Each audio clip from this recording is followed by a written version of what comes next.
3, 2, 1. Good evening, everybody. Live from the Knobscott Cafe in Framingham, Massachusetts, is another edition of the Jimmy's Sports Talk Show.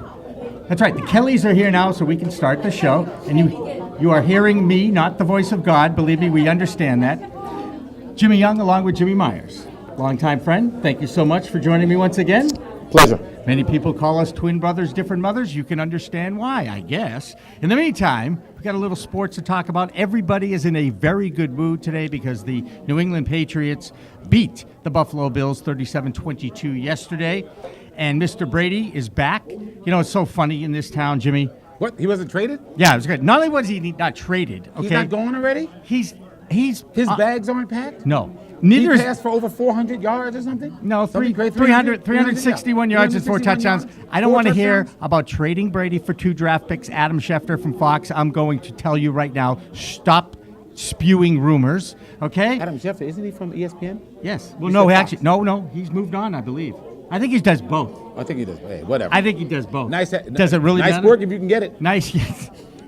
He was ready to trade Tom Brady for 2 first-round draft picks. Yeah, and I was whatever. like, no. Okay? So the Patriots are now 4-2, back on top of the AFC East, and are on their way to another AFC East championship, whatever that means, because that division still is one of the worst in the NFL, but worst being just an easy word to throw out there. They are still professional football players, and they still compete every week. In fact, speaking of weeks, it's going to be a short week for the New England Patriots because they play host to the New York Jets on Thursday night football. Trap game. Absolutely a trap game.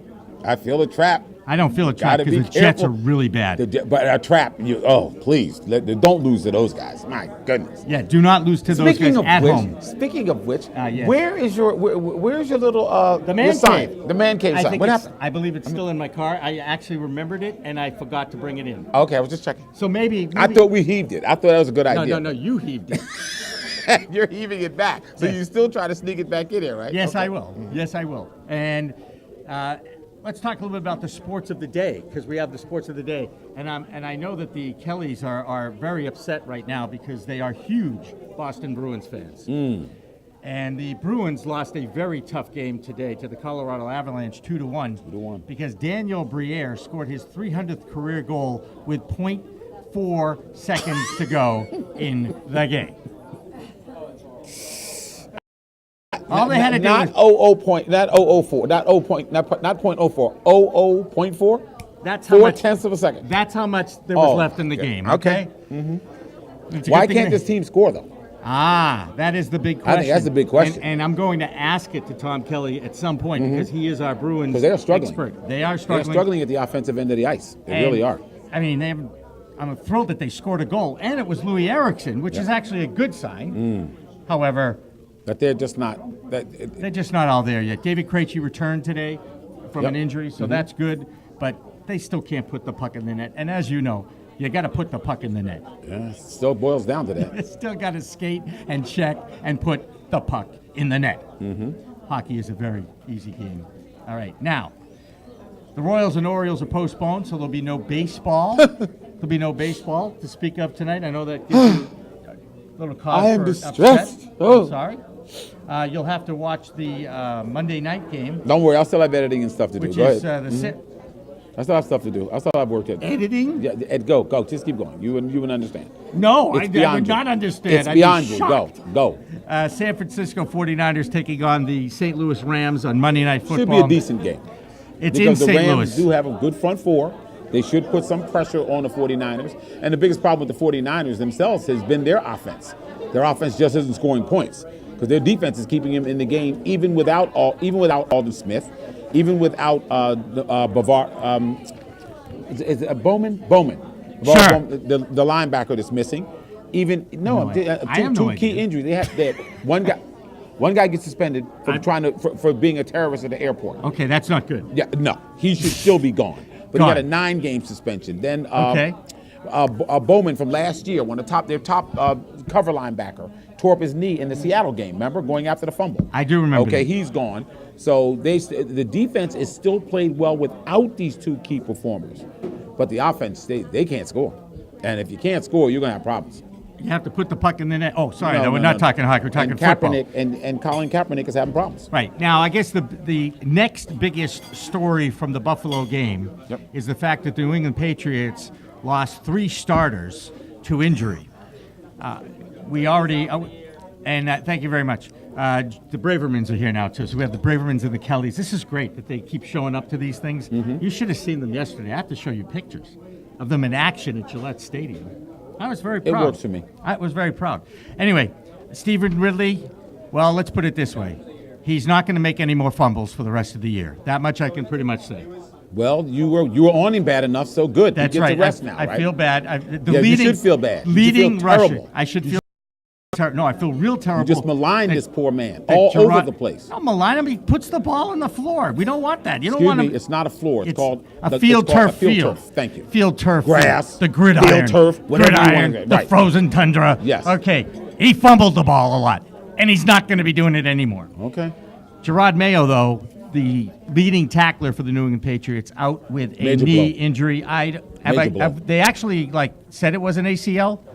Yes. So wonderful. 2 ACLs. And it's the second time. Not an ACL. Second time. Ridley has 2 ligament tears. And do we have one from Gerard Mayo? I feel like I'm an auctioneer here. I haven't heard about Gerard Mayo either. I'm told he's out for the year. Earlier today, I've been it told he was out reported for he's the going to year. be out for the year, too. And Dan Connolly had a head injury, and I Concussion. understand he's had a number of head injuries over the last couple of years. This is not a good thing. No, it's not. Because the Patriots' offensive line is now going to be, again, relying on rookies. And not having Brian Stork, their rookie center, in the lineup yesterday hurt. Because Jordan Devey had to come out and commit one holding penalty after another. This is still going to be an ongoing problem as the year goes on. The See, offensive line, until you get it stabilized, Yeah.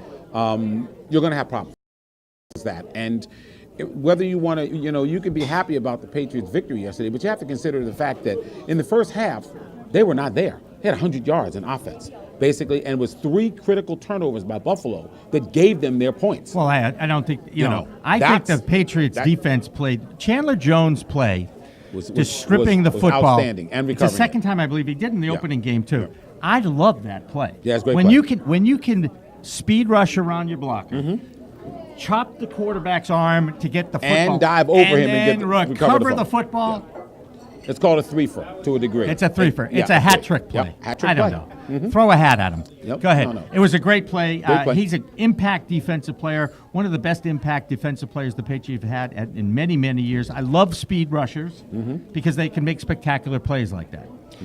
Now, we've already talked a little bit about the bad news with Connolly, Mayo, and Ridley out.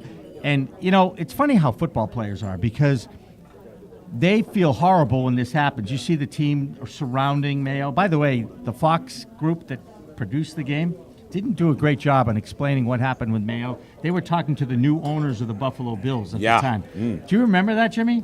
I actually thought We've of had you that during discussion. that. Yeah, I knew that. I knew that you were going to say And we that. also, and of course they brought up the history in the league where Wilson, the first owner, Ralph Wilson Yep. of the Bills, Yep. actually lent money to Billy Sullivan, and I believe the Jets owner too at the time.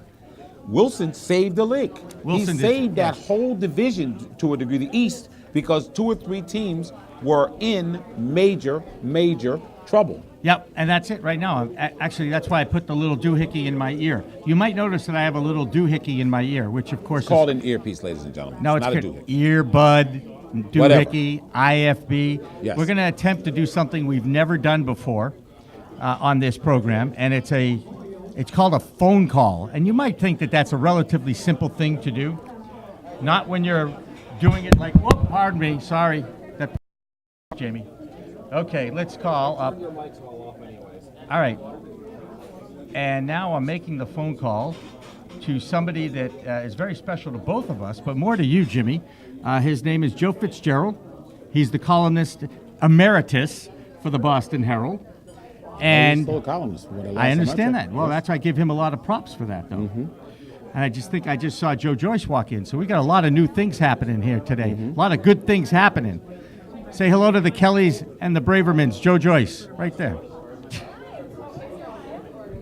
Is the answer? Can you hear him? I can't hear anything. I hear nothing. I don't hear anything in my earpiece. It says 21 seconds, nothing. I don't even hear ringy dingy. Hello? Hey, is that Joe Fitzgerald? I know that voice anywhere. Joseph. That's me. Are you hearing him okay? That's me. No, I don't hear him. I heard him in All right, try the other earpiece. Yeah, we don't have headphones. We have earpieces. So, Joe, bear with us in about 10 Hello? seconds. There we go. Now, can you hear him? Hi, Joe. Well, I'm not talking. Oh, yes, I hear you. No, you're talking now because I can hear you. Joseph, how are you? That's good. Can That's you? good. And you can hear us okay? I can hear you guys great. Terrific. How are you, Joe Fitzgerald? It's Jimmy Young talking. Jimmy, when's the last time we sat together at a studio? Must have been 20 or more years ago. God, you had to date that, but it was the 90s. However long that was ago, Joe, that's how long it was. But in fact, I remember my producer saying that when you were on that show, it was one of the best shows we ever had on New England Cable News. So I thank you again for that. He's probably a new producer.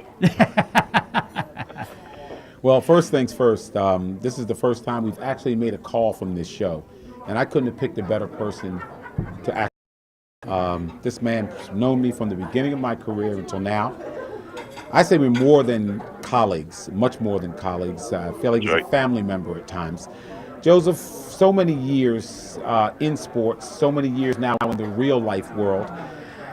Most people would want to know, which do you still enjoy the real life segment of your writing on a day-to-day basis?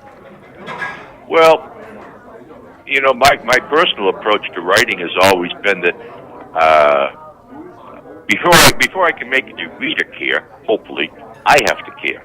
And I thought 5 years with the pro teams in Boston, you know, I would have been happy to keep doing that. But when this opportunity came, these are things I really care about. It's almost like when I covered sports, that's what I do. But when I'm covering stuff like now, it's who I am. There's a difference. I like that. And Joe, you know, it's funny. Jimmy says real life. Sports isn't real life, although a lot of real life things happen in the world of sports. And I know that you've met and seen a lot of people. Is there one real neat story, perhaps a feature you've done, perhaps a column about? You always dig up some really neat stories that nobody else knows sometimes, that stands out to you, that you say, you know, if a young journalist, and by the way, there's a couple of young journalists here in the crowd that have worked with me over the last few years, that, you know, they'd be interested in hearing how you tell the story, because isn't that what a journalist is? You're a storyteller, and with a column, you have an opportunity to give your opinion about that story. Is there anyone that really stands out? Yeah, that's exactly right. I sort of picture it, if you will. I talk with somebody, whether it's on tape recorder or notes, and I go back and I kind of ring that out over the keyboard, and then you start typing, hoping that the reader doesn't hear or see you. They hear or see the one you're writing about. That you almost become that person vicariously while you're writing it. Oh, yeah.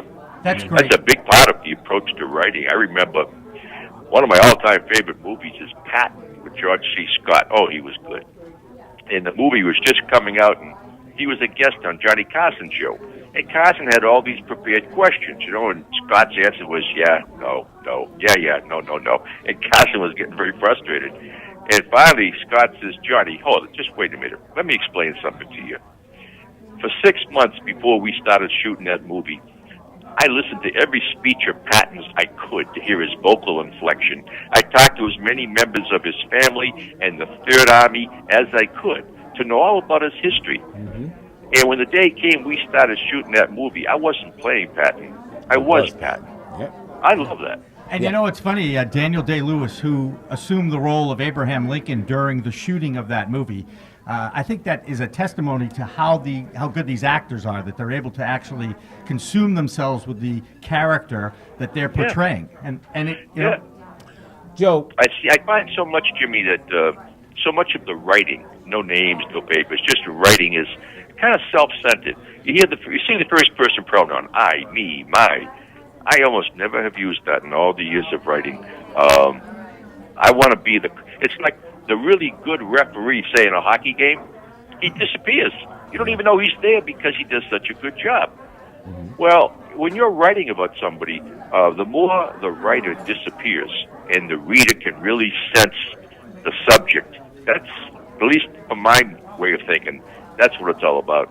Great. Joseph, you go further with books, though. When you're writing a book, because you wrote several, and the hardest thing about writing a book is, now that I've started writing one, and I know you probably have to proofread it for me anyway. When you're writing a book, Joe, what are the principles of good writing for a book? Because you've written one on Red Auerbach, you've written about Russell, you've written so many books about different people. What's the secret of writing books? I'll tell you one thing, this will sound a little presumptuous, and I don't mean it this way, but when I was talking with kids in high schools and colleges about writing, I would say I never considered myself a sports writer. I thought of myself as a writer who covered sports. Big difference. Mm-hmm. And I've shared that with colleagues. Like, don't be the black columnist. Be a columnist who's black. Don't be the Jewish columnist. Be a columnist who's Jewish. Don't be the female hockey writer. Be a hockey writer who's a woman. And it's just a way of approaching. Good writing is good writing, whether you're covering a basketball game or a car crash. And you used to always tell me that by being a good reporter, reporting the facts and getting everything right, that's the beauty of what we're supposed to do. The entertainment factor will take care of itself, your writing, the embellishment, or the beautiful words that you may use sometime. But the most important thing is, as you say, to tell the story. One of the great compliments to me, I don't go looking for compliments, but when I write about somebody, especially if it's a difficult topic, like maybe their son died in Mattapan Square, or died at the hands of a drunk driver, or died in Afghanistan, whatever it might be, you talk to that person later, and basically they say, thank you. It's not only what I said, but it's what I meant. Wow, that's good stuff. That's powerful. That is good, and it's storytelling, Joe. You mentioned that. When people talk to me a little bit, what are you doing now and all this, and I said, well, I'm, still telling stories, and now I'm training young people to tell stories, and they go, yeah. Oh yeah, well, what's that all about? I said, well, it's one of those skills that you can make a profession out of, but it's also a skill that you're going to have for the rest of your life. And salespeople on a regular basis tell stories every day of their lives for their living, because they're selling a product that they have to tell a story about. That's right. How do you deal with... Go ahead, Joe. Go ahead. I'm just going to... I have a passion for writing, and let me tell you, you are blessed in this life. If you get up every day and go to a job, a profession, career, whatever it is that you love. Amen. I mean, you have bad days, don't misunderstand. But if you're doing what you love, and when I was a kid growing up in the city, the only dream I ever had was working for a newspaper. I never thought of being a doctor, lawyer, anything. Just doing what I'm doing, and I've been blessed to do it. Boy, and for so many years. And Joe, with all the personal things that occur in your life, because you wrote about the fact when your wife passed, and you've written some very personal things on her anniversary, and a woman that I got to know and love over the years just as much as a family member. When you reach those personal things, writing about Mrs. Fitz and stuff like that, that has to be 50 times more difficult than anything you write about anybody else. Am I correct in that? Well, I'll tell you, Jimmy, the life-changing thing for me was the death of my wife. We were married almost 47 years, and she died just about 2 years ago now, and I'm still not over it. Mm-hmm. And when you write something like that, you don't want to be too maudlin. You don't want to be too... let the story write itself. Don't look for clever ways to say it. Just say it. And I wrote those stories because I wanted to... I guess I wanted to honor my wife, no question, but also as an encouragement to other people who are going through what I went through. And boy, I have heard from... You can't imagine how many people have contacted me. When I read it, I said, I know he's getting a ton of letters over this one. I said, because, you didn't just, it wasn't out your heart. You were just telling the world, look, when you love somebody this long, this is what love is. This is the ideal love of what I wanted in my life, and I got it. And I'll never be the same until we meet again, basically. And, I said to myself, I don't even want to think about the mailbox and all and how crazy these people were probably writing. But nobody knew it better than you because you lived it. Well, if I'm out speaking or if I'm writing, this is just personal stuff. My personal approach is, yeah, it's nice to entertain people. It's nice to inform people. But what I really hope is that you touch them. You touch them in a way that they relate to something you said or something somebody said through you. And, man, I tell you, I still get letters sometimes from people. They found some yellow copy of a piece I wrote back in 1972 or whatever, and it's hanging on the refrigerator now or the bulletin board, because a lot of the stuff it's just basic real life experience, and that doesn't change from year to year or generation to generation. No, it does not. So a lot of the stuff I wrote way back when I was starting out, it still applies today, I believe. The human drama never changes. Do you ever change, Joe? Do you feel yourself changing with time? Have I changed? Do you feel yourself changing with time? Yeah, he referred to it as a keyboard instead of a typewriter. That was the first thing that you'd have to change, right? Joe, by the way, do you know how to use email? Do you use email, Joe? I do use email, but that's it. Let me tell you, I do not have a cell phone. Thank you. He does not have Thank a you. cell phone. So now, if he doesn't have a cell phone, yeah, and I don't do emails, we are on the same plane. Thank you, Joseph. Now maybe I can just keep him quiet for a second, so we can go on. How much longer do you want to do this, Joe? Say the rest of your life, please, because agree or disagree or whatever. Whatever you look want, forward. Jimmy. I got a few more minutes. Whatever you guys want. I'm happy to hear you both on the air, and frankly, I'm happy to hear the two of you together because I know you're both gifted at what you're doing. Wonderful. And you know how far back we go, Joe, to 1977. Wow. 1977. In fact, 37 years to the day. Last Saturday, which is 2 days ago? I can't even remember. Jimmy Myers got me an appearance at WBZ Radio with Morgan White. Yep. Yes. And 2 days ago. We had a great old time kind of reminiscing and walking around that newsroom. Really and truly, I hadn't been in there in a long time. So it was a lot of fun. And I remember over the years, Jimmy, I've done different things, but I think one of the things I enjoyed just way at the top of the list, for 2 years I hosted a talk show on WBC, calling all sports. And I found that was the most intimate type of interaction, like with the reader, or in this case, the listener. People aren't, it's just like this conversation right now. I absolutely mourn the loss of real good talk radio in the Boston area.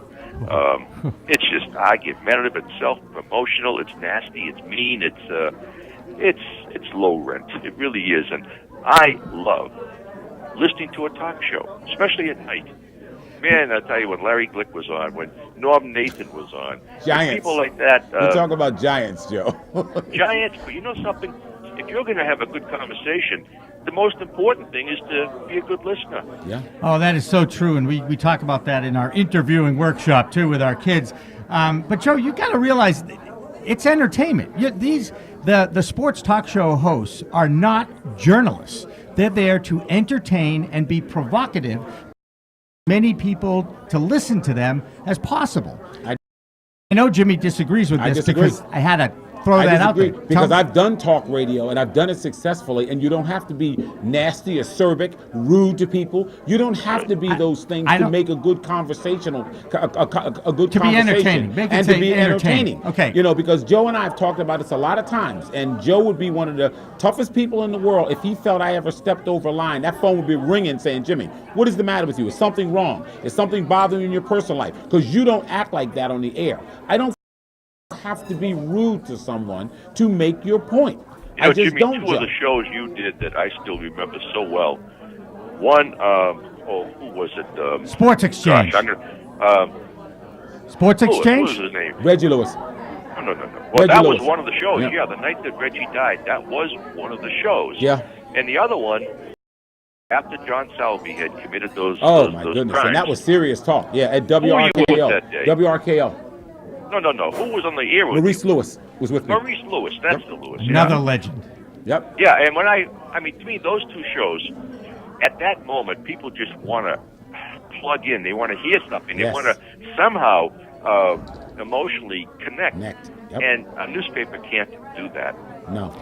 TV interviews can't do that. Talk radio can do it if it's done well. It was a And powerful those and two shows impactful were day. riveting. Yeah, those were two of the toughest days of my life as a journalist and as a person, because that situation with the Salve bombing of the abortion clinics on Beacon Street, I'll tell you, and I remember Maurice Lewis and I talking during the first commercial, and me saying, Maurice, you got to go up there, get on the scene. So we're going to report, and he called from his cell phone. We were right on top of it, but that's the way I was taught to do a story, to be there and to be accurate, to be on time, and to make sure that you got all the facts right. Look, you're a professional journalist, Jimmy. It's all about the facts and telling the story. My point about sports talk radio, and Joe, this is the dumbing down of society. I'm sure you're familiar with that. People, Yes, I am. people, we're sitting here having a great conversation. You're both really good interviewers. You're great journalists, and I enjoy listening to that. But the ratings just wouldn't be there because people. You don't know that. You can't say that. I think so. You can't say that. Well, we're here on the internet, Jimmy, can't say and we're that. not on commercial radio. Well, that's their loss. That's not my loss, because I saw a program today. I mean, about a couple days ago, Joe. I saw, what is it? Good Night and Good Luck. It's the piece that George Clooney co-wrote, and David Strathairn plays Edward R. Murrow. Yep. In a biopic piece. Joe, it's great. on cable. You have to see it. It's one of the finest pieces of work that I've seen in a long, long time. And at the end, Strathairn, playing Morrow, receives an award, and it's as he's getting ready to bow out the business. And he talks about just what you said, Jimmy, the unfortunate dumbing down of this business, where Milton Berle is the #1 celebrity in America at that time, where he was a man that covered the Second World War, who did things with bombs dropping around him in London that Milton Berle would never have even thought of, and became an iconic personality. Plus, remember, he's the guy that took on Joseph McCarthy. He's the guy that brought Joseph McCarthy down. Morrow was the only guy. Remember, you could use a cigarette on the air. Yep. I mean, he has a cigarette on the air. I mean, his words, the beauty of how he spoke.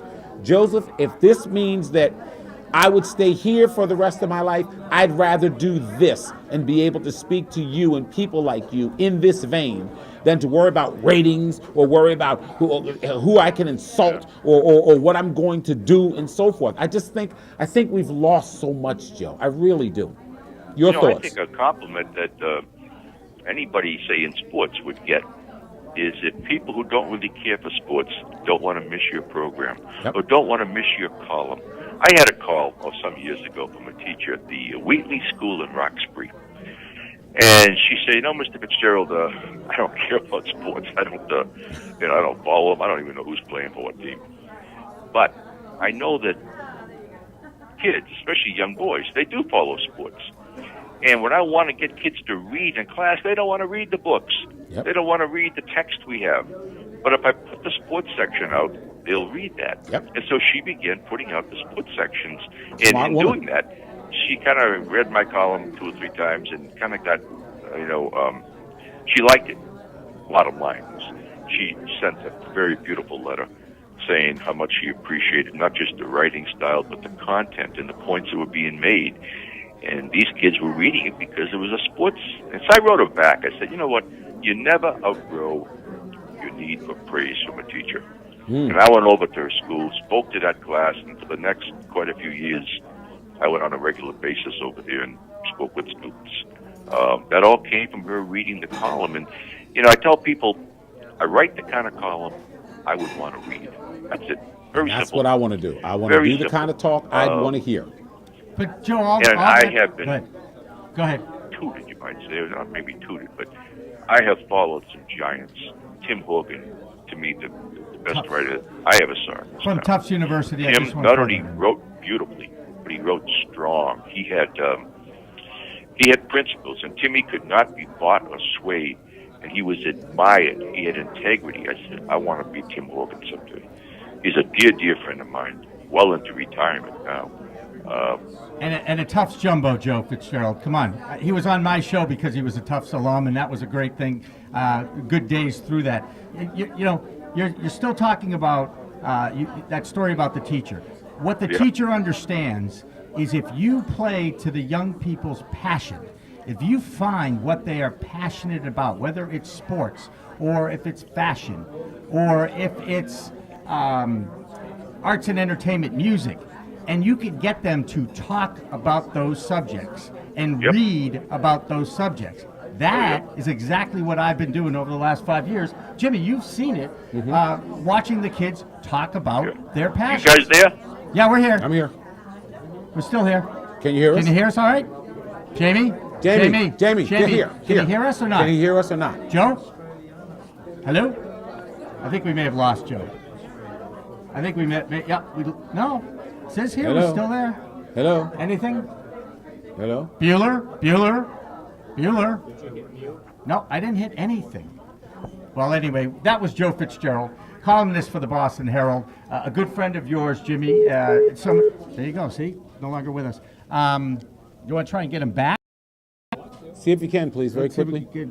No. Okay, try it. See Let if me we can do dial it. for you. Go for it. Shall I dial for you, Jimmy? Go for it. All right, because this is a cell phone. It's actually called a smartphone, and it actually remembers the number that you just called, and it will call it again.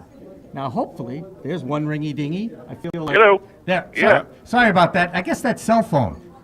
Oh. I'm on a cell You're phone. on a cell phone? I'm on a cell phone in the middle of a restaurant, the Knobscott Cafe in Framingham. Jimmy's got one earpiece in. I've got the other earpiece in. We're talking serious, low budget. Very. This is probably how it was when Alexander Graham Bell made that first call. Uh-oh. Someone just walked in that Jimmy knows and is laughing. It's Bruce Wegler. Oh, Lord. That was Bruce Wegler? That's Bruce Wegler. That's a riot. Talk about a blast from the Oh, my gosh. Okay. We have two legends in this place tonight. Don't worry, we're dragging him up here. Let's finish talking to Joe.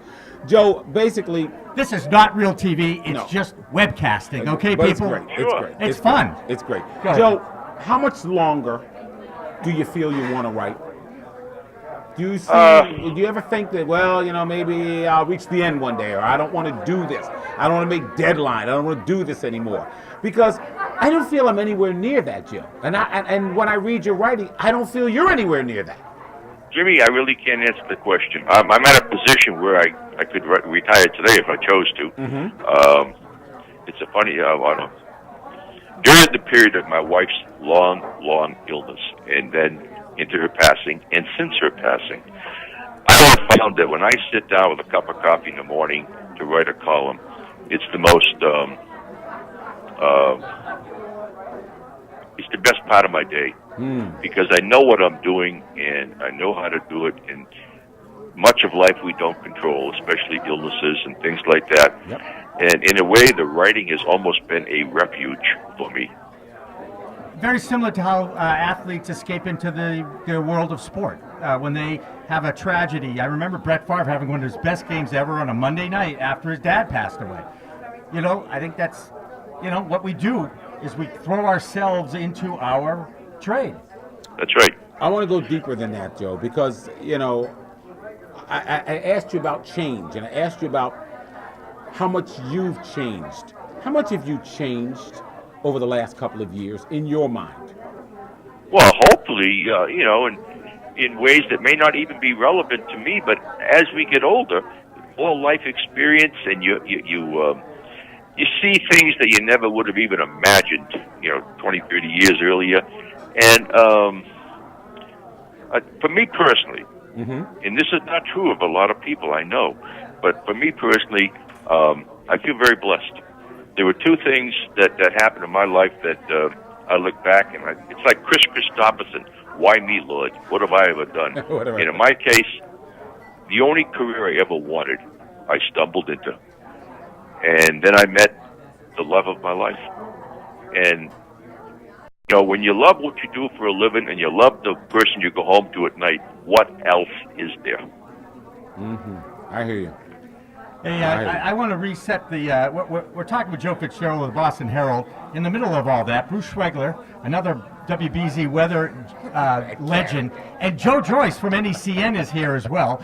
And he's dining with the Kellys and the Bravermans, two of the kids that were with me yesterday at Gillette Stadium. And I'm just going to throw this little sports thing in because when I mentioned some of the names, Joe, that were at the event, the Game with the Greats that Peter Brock of the Alumni Association invited us down to, and these kids got to meet and greet and talk to Larry Eisenhower. Oh, wow. I knew you'd like that one, right? Because he's still one of my all-time favorites. And Nick Buonaconi called him the best football player he ever played against, which is quite a compliment from him. Played with and against. Mm-hmm. And Tommy Usyk was there. Oh, wow, Tommy. I know Tommy. Right. I mean, that's what I mean. Steve Grogan, obviously. Grogan and Brock and Steve Nelson. These are guys from our era, Joe. And Steve Nelson was there. By the way, Steve Nelson looks fantastic. He had both hips done. Yep. He's lost a lot of weight. He doesn't even look like Steve Nelson anymore. He looks like a normal human being as opposed to a linebacker. Anyway, that's what they did yesterday. It was a great event for the kids, and it was great for us, too, because we did it live on the internet. And anybody who's out there listening to this in the Knobscott Cafe, you can dial up our channel, The Jimmy's Sports Talk. We really spent a lot of nights thinking of the name of that channel, The Jimmy's Sports Talk, and you can watch it on your smartphone as we live stream here from the Knobscott Cafe. And when you think about all that, Joe, I'm absolutely amazed that we're able to do this really on a shoestring budget and provide entertainment and content that will live forever on YouTube. Not only that, Jimmy, but I heard a great line many, many years ago. Somebody said to me, every time you write your column, you're writing your resume. Writing your resume. You don't know who is going to read that column. Yep. And even as we're talking right now, I mean, just having a good time. It's just, it's a labor of love for you guys, and I'm happy to do it because you're my friends. But you don't know who's listening right now. No. And what door that might open. I mean, every time you get down before a live mic, there's a lot of people out there listening who could say, hey, because of that show I heard, here's what I'd like to offer you. Well, Joe, as I used to say, and I still say it to these kids, I don't care if one person's watching or a million people. You do the same show, right? That's right. Right, Jimmy? I always say that my passion and my dream was to do what I'm doing now. Okay. And like you said before, that's why I asked you how long, Joe. Joe, I could be 90 years old, and it's still, as long as my brain is working and my thought process is in order, I plan to keep doing it because I'm enjoying it. And first and foremost, and let me say this before you go, I want to thank you because I know it's tough for you to talk about Mrs. Fitz because it's tough for me to think about her and you and the life that we have, and more importantly, the long years of friendship. And I always call you my brother because you're more than a friend. But I'd buy that, yes. I'm honored that you would be the first person on this program that we do by phone. God bless you, Joe. You're our first phone interview, Joe Fitzgerald. I'll never forget it. You're a great man. And please come on one night. And we'd love to have you out here and buy you dinner at the Knobscott Cafe. They have great burgers. Well, I wish you guys well. God bless, so Joe. Much. Stay Joe safe. Fitzgerald, ladies Talk and to you gentlemen. later. Well done. I so appreciate that. Bye now. And I think I can hang up. Look at that. That's a great man, boy. That is a great man. How about that? We can do phone calls. And it's on my cell phone. I'm not quite sure. We're going to be deadly now. Well, I don't know what your bill's going to look like, but we're going to be deadly. I'm going to tell you that. Because I know a whole bunch of people who call on the phone. I haven't given out the number to the public yet. I just want to say. Don't. Because all those people will be calling you. I always said I never got enough phone calls. Now you'll get them now. Right? Don't worry. In the middle of the night. I'm sitting here looking at you guys, and you put a phone number on the air. No, that show was done hours ago. I can hear you now, Jimmy. That show was done hours and hours and hours ago. Hey, Joe Joyce, we'd love to have, are you eating or are you free to come on up here? Come on up here. I want to find that Swegler. Where's that Bruce Swegler? I know he's in here. Joe Joyce is here, ladies and gentlemen, from NECN. Where's that Bruce Swegler? Hey, Joe. Thank you so much. How are you, Joe? Good to see you. Have a seat. Have a seat and try and kind of finagle your way in here. There's plenty of room. All right. And that microphone should be on because Jamie Staffson's running things here, and I don't know how we do it, but we do it through this stuff. You know what I mean? Adapters and wires and doohingies. What do I call this thing? An ear thingy? Yeah. All right, I'm going to take it out now. Thanks for having me. That's good. And by the way, we actually asked Bruce Schwegler to show up because that way team here. Cool. Two weather legends in the same place. When he walked, first with the lights, I could barely recognize. I said, "Oh my gosh!" He stuck his head and said, "It is Bruce." He's right there. No, you're not getting away that easily, Schwegler. You're not getting away that easily, Schwegler. Joe, I will find him. Look, I really appreciate you coming out. You've been a friend to my old company, Young Broadcasters of America, for many years, and always been there for me. And I've worked with you, and it means a lot for me that you drove out on a Monday night and you left the kids at home and the wife, and appreciate you taking the time. How many children? 4. Oh yeah, 4 children. He wanted to get away, ladies and gentlemen. He found a way. I'm on vacation. I really have to do this, kids. You know, they need me. But Dad, it's the only way. They need me. It could rain in the studio, so they need me to come in and do something. So I'm going to be gone for a while, free food and everything. You have to stay here and wear Mom out. So when I get back, everything will be all right. Did I get that? I nailed it. And Mrs. Don't think he got away. I know it's in his mind. Jen, he loves you too, okay? Yes, we do. In fact, you're invited next time. He can stay home. That's right. Uh-oh. Now you're in trouble, right? I'm an equal opportunity, lovable guy. Yes, you are. Yes, you are. It's a tough act to follow, isn't it? Let it go. There's enough energy in this room, right? I like it. Let it go. There's enough energy in here for 1,000-watt light bulbs. Joe, you're a sports fan because we've talked sports before. Absolutely. I want to get into the Patriots a little bit, your impressions of them this year. It's been a very interesting first 6 games. Well, the wheel is starting to roll, right? You can feel the momentum starting to gather with this team. And it's just one of these teams that when they feel it's us versus them, watch out. Right, and that's how it is right now. Nobody believes in them, and they've circled the wagons, and you can feel it. And now they're ready to roll, and that's how I feel about it. That Kansas City game may end up being a blessing, Yep. Not even in disguise. I think it's because everybody in the nation got to see it, and they got blown out. And since then they've been playing very good football, averaging over 40 points a game. Sometimes you just need a reality check, and you just need a gut check, and those kind of experiences will refocus you and show what's important and what we have to do going forward, and that's part of the season. It still comes back to me something that Tom Jackson said on ESPN a couple of weeks ago, and he says, there are probably 4, maybe 6 teams in this league that have a legitimate chance of going to the Super Bowl. No. Everybody else has little or no chance. And I knew he was right when he said it, but I was so surprised to hear a network announcer say that. Then my question was, do I honestly think that the Patriots are one of those teams? Right now, I'd have to say no. No, well, because I'm picking 6 teams that I know that are going to be. I mean, they can win the East, which means they should get that second playoff game on their field, which means they could very easily once again get to the AFC Championship game because the path is grooved basically for them. Because Cincinnati didn't show me anything. You could beat them, and Cincinnati's underachieved. So let's say you had to play them, and there's always one upset in there. You know that, Joe. There's always one upset in the playoffs. So it could very well be that it could be they and Denver again. Yes. Denver's gotten better. Or the Chargers. And guys, I think the Baltimore Ravens is never a good matchup for the Patriots you're right. because they're so physical. And so Joe Flacco still probably one of the most underrated quarterbacks in the game. There are 3 tough teams right there, as you're mentioning, Jimmy, that you're going to have to find a way to beat them. And Lord knows if you have to go out there to play them, it's going to be tough. Well, actually, the Patriots do go out there to play them in a couple of weeks in the regular season. Yeah. It's going to be tough no matter. I mean, nothing's going to be easy here. But I just feel like if they're healthy, if there is a health factor in place and they're playing the way they have been playing the past 2 weeks, I would never count them out. Let's go with the health factor then. They lose 2 key players yesterday. Yeah. 2 key starters gone for the rest of the year. Yeah. You lose Mayo, the linebacker, your leading tackler, who, remember, a couple of years ago, he was seriously injured. Yes, now he comes back, last year, he comes back and has another great year leading the team in tackles. He's gone again.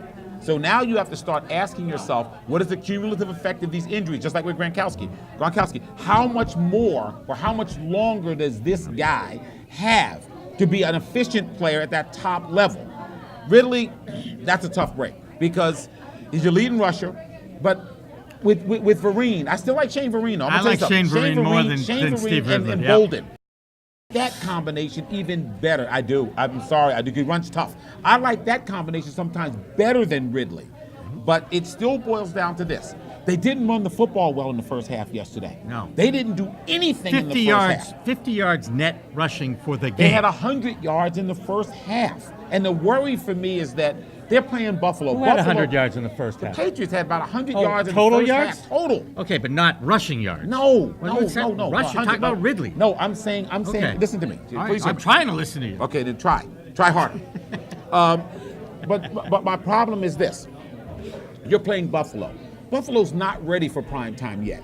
The moment got beyond them. Bakula, the new owner's there, right? He makes a speech about, thank you, Ralph Wilson, without him, I'll be number 2. And they got so fired up that they forgot what they're there for, basically. Their defense played pretty well, though, for the better part of the game. But their offense gave them nothing. Their offense turned the ball over, and that critical turnover right before the half, that was the backbreaker. When you're down 10-7, all of a sudden it's 13-7, Patriots are going in saying, look, these guys can't beat us. They're not ready yet. And I think there's your key factor, that nobody in the AFC East is really ready to step up and play these guys and beat them. Whereas you said Baltimore will play them. They'll play them to the wall.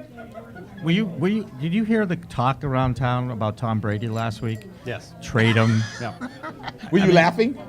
Yeah, I was definitely like, no, let's slow down the horses here. Did these people get crazy or what? They're a little crazy. They're a little spoiled, a little entitled. Oh, you know, man. Doom and gloom. I mean, it's a long season. And do you think, I mean, he's 37 years old. It's okay if you decline a little bit because you make that up in experience, supposedly. And I think he does. I still think he's the best decision maker under pressure that I've ever seen play the game of football. No. You don't think so, No. but that's good. That's good. I We need agree to with you. I dis- love him. I love him, but he's not in Manning's class. His fire. He's not in Peyton Manning's class of decision making. You're saying decision making. I'm saying decision. No. I'm talking about fourth quarter comebacks, and I'm pretty sure he's got quite a few of them, Jimmy. Well, many times those games with Peyton are out of control, so you don't have to worry about getting to the fourth quarter. But you're talking about apples and oranges. You're really juggling because both of those guys, I'll pick one or two. You can have one. The thing, it's going to come down to Peyton and Tom Brady again, I think, and I don't think they're going to have enough. Because Denver loaded up for Right. now, and the Patriots still seem to be planning for ever. No. Yes. No. The Yes. Patriots still don't want to spend the kind of money Well, that that's you the same have thing. to That's what I'm spend saying. to be competitive with it. Look at all the money that Denver laid out. Yeah, Look at DeMarcus all the Ware, money- big pickup. DeMarcus Ware, that's huge. They pick up that big contract. Then they come and steal your cornerback. They say, okay, let's go get, crazy cornerback. Cover. We need a cover guy. We could Okay. really use Wes Welker right now. And I don't know. I mean, that whole debacle. for $5 million bucks? For Are you $1 kidding million me? dollars. $1 million For what it $1 million. basically boiled down to. Fans have a right to be upset when they look down and say, look, if we had Welker in the slot and we had Edelman, we could double slot those guys. We could still play the two tight ends, and we could find a wide receiver, and everything still. And if we had everything changes Mankins, right back. I mean, the And whole we have Mankins. Logan I mean, it's another debacle. Well, let me ask you a question. Let Logan Mankins for a second, because we all know, first of all, looking back now, certainly I don't think they should have made that deal at all. I understood why they did it, okay? They thought they were getting diminishing returns on an asset, so they dumped the asset. I don't think that was a smart move because you're going to lose offensive linemen in a regular NFL season. You just are. You're never going to start the season with the same 5 guys. You just Exactly. You And just Jimmy, can't. the offensive line is not solidified. Brady still got hit too many times yesterday. He got hit too many I don't think the times. championship was on their mind this year. Yeah. I just didn't. Okay. I don't know if they want it. This is why I love the internet. Okay. Fourth quarter comebacks. Peyton Manning, 40. Dan Marino, 36. John Elway, 35. Tom Brady, 31. Now, that's a pretty good group. I said, excuse me, he's entitled to his opinion. Oh, yeah, and that guy Montana. I'm entitled he's to tied mine. with Brady. Thank you. I'm just saying, all I'm saying is, look, if you pick one, I'll pick the other. They're both great decisions. But for you to say that one, and particularly with 46, and remember, Peyton played on some teams 40. that had no business coming back. I mean, those teams were not that good in Indianapolis when he first got there. He went through a couple of very lean years. When Brady stepped on this field, Thank you, Drew Bledsoe, for not stepping out of bounds and trying to take on a linebacker head on and got racked up. If you thinking Drew or Mo Lewis? No, I'm saying, no. We always send flowers to Mo Lewis. All right, but I'm just saying, thank you, Drew, for not stepping out of bounds. Say, I can take on this Mo Lewis guy. I'm going to take him head on, and almost got yourself killed. But it was the emergence of Tom Brady. So what I'm saying is that when Brady stepped on the field, if you remember, they won like 8 games right away, boom, boom, boom, boom, and they made the run to the Super Bowl. This whole scenario for this team changed, Jimmy. Their whole mentality, oh my gosh, we're in the Super Bowl and we're playing against, oh gosh, the Rams. We're 14 points down and we're not supposed to be before the game even starts. That was the spread. Right. Largest spread in the history or whatever. So they win. And then they come back 2 years later, they win them back to back. And what I'm saying is that one guy was the final piece to the puzzle. In the meantime, the Indianapolis Colts were still trying to build from that Peyton got there 1-13. They were that lousy, so they get him. Then they were just as bad as first year, second, third, fourth, until they finally got good enough to play them even. So, do you judge quarterbacks by number of Super Bowls, by total yards, touchdowns? How do you judge a great quarterback? Because, by the way, those 4 or 5 guys, any one of them on any team in the NFL has a chance to go to the Super Bowl, which goes back to your comment about Tom Jackson. You have to have a franchise quarterback to win that game. No, I don't think we'd be really debating it if David Tyree didn't make that catch. Because then we'd have 4 Super Bowls. Okay. And it would be not much of an argument. But that's it. But that's Have you ever tried to catch a ball? Always, So this is the game. The game is inches. We can always say the if factor. Right. If Manningham doesn't Exactly. make that great You are what catch your on record the is. sideline, Yep. which to me was a tougher play than even this is a miracle. That's how Stick close out it your is. elbow That's is a how miracle. close it is. The But whole that- debate is but this that- close. But I'm saying 2 years, 3 years later, that catch up that sideline with this much room when No. Eli Manning laid that ball, that's not supposed to happen. That's not supposed to happen. And when they made that play, I said, oh gosh, they're going to win again. Here it is. Here's the moment, and he steps up. Now, you want to talk about, if you want to judge it, the Manning family can very easily say, we have 3, Brady's got 3. We. So what? Family. And we have many more yards than he has, and we have more wins than he has. I mean, that's crazy. To me, I'm judging a quarterback, field generalship, leadership, how he makes guys play around him. How he makes Brady has been exceptional by taking talent that wasn't that good and making a lot of them better. But isn't that really? He didn't have a Marvin Harrison. No, He but didn't have a Reggie isn't that Wayne. how you define what a great player is? Making those players around him better. Yes. You could say that in other sports, especially in basketball. Yes. Could Peyton Manning have done what Tom Brady has done? In all this these years? system, if he was here, Yes. you put him in the same position that Brady was in? Yes. Yes. He could have done it. Oh, And, yes. and I'm going to tell you, flip Yeah, Brady With that over. Yes, he defense, could have. And with Brady that flipped defense it. Right. between 2000 and 2004-5, Yeah. with that defense, are you kidding me? They might have won 3 or 4 of those things in a row. They would, believe me, that defense was that good. You know, and believe me, I know I got to bring this up because if I don't, I won't sleep well tonight.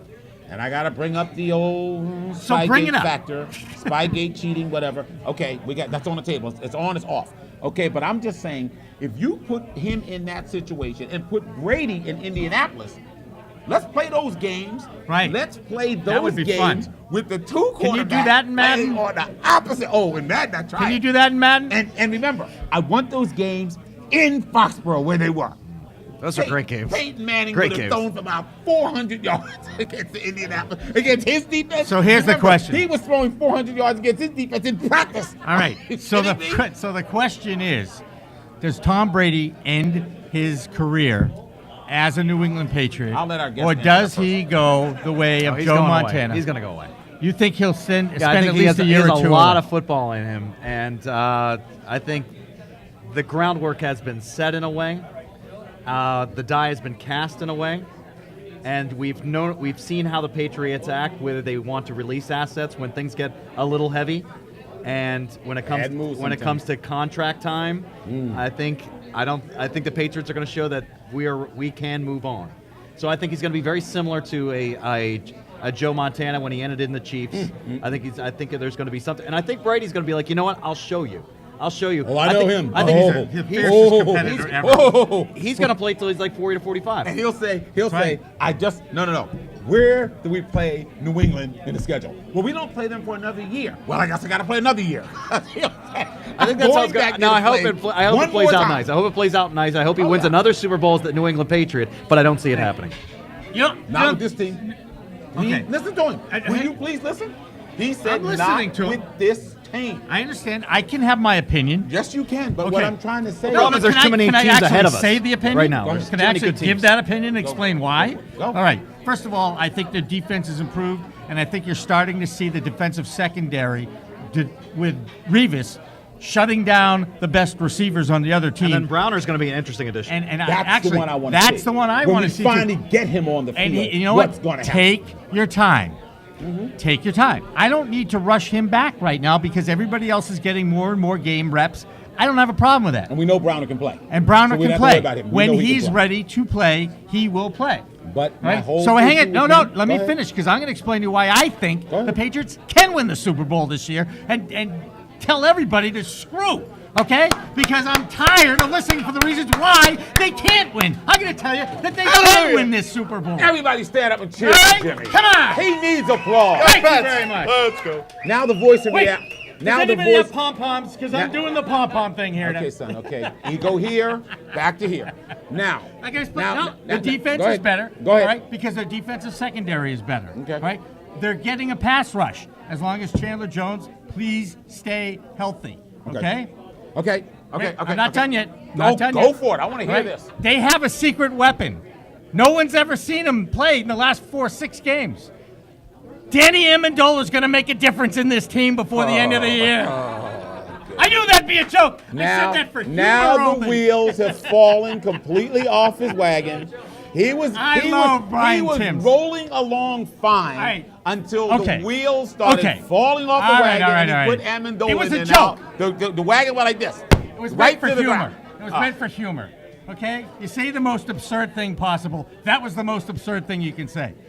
I like the kid Brian Timms. Do you know why I like this guy? Do you know why I like Timms? How And Jimmy, much you'll sense understand this. Go ahead. Joe, I think Timms you'll can get play. this too. Timms can play He stretches the because field. he Simple goes. thing. Not only is he fast, but he goes and gets the ball. One play. And We're you talking saw- about one play. Okay. Let's make about 10 more for me. Hey, hang on a then second. we can talk Hang on about a that, second. okay? All right, in the exhibition season, which we know doesn't matter, but he had to play well in that exhibition season to make this team.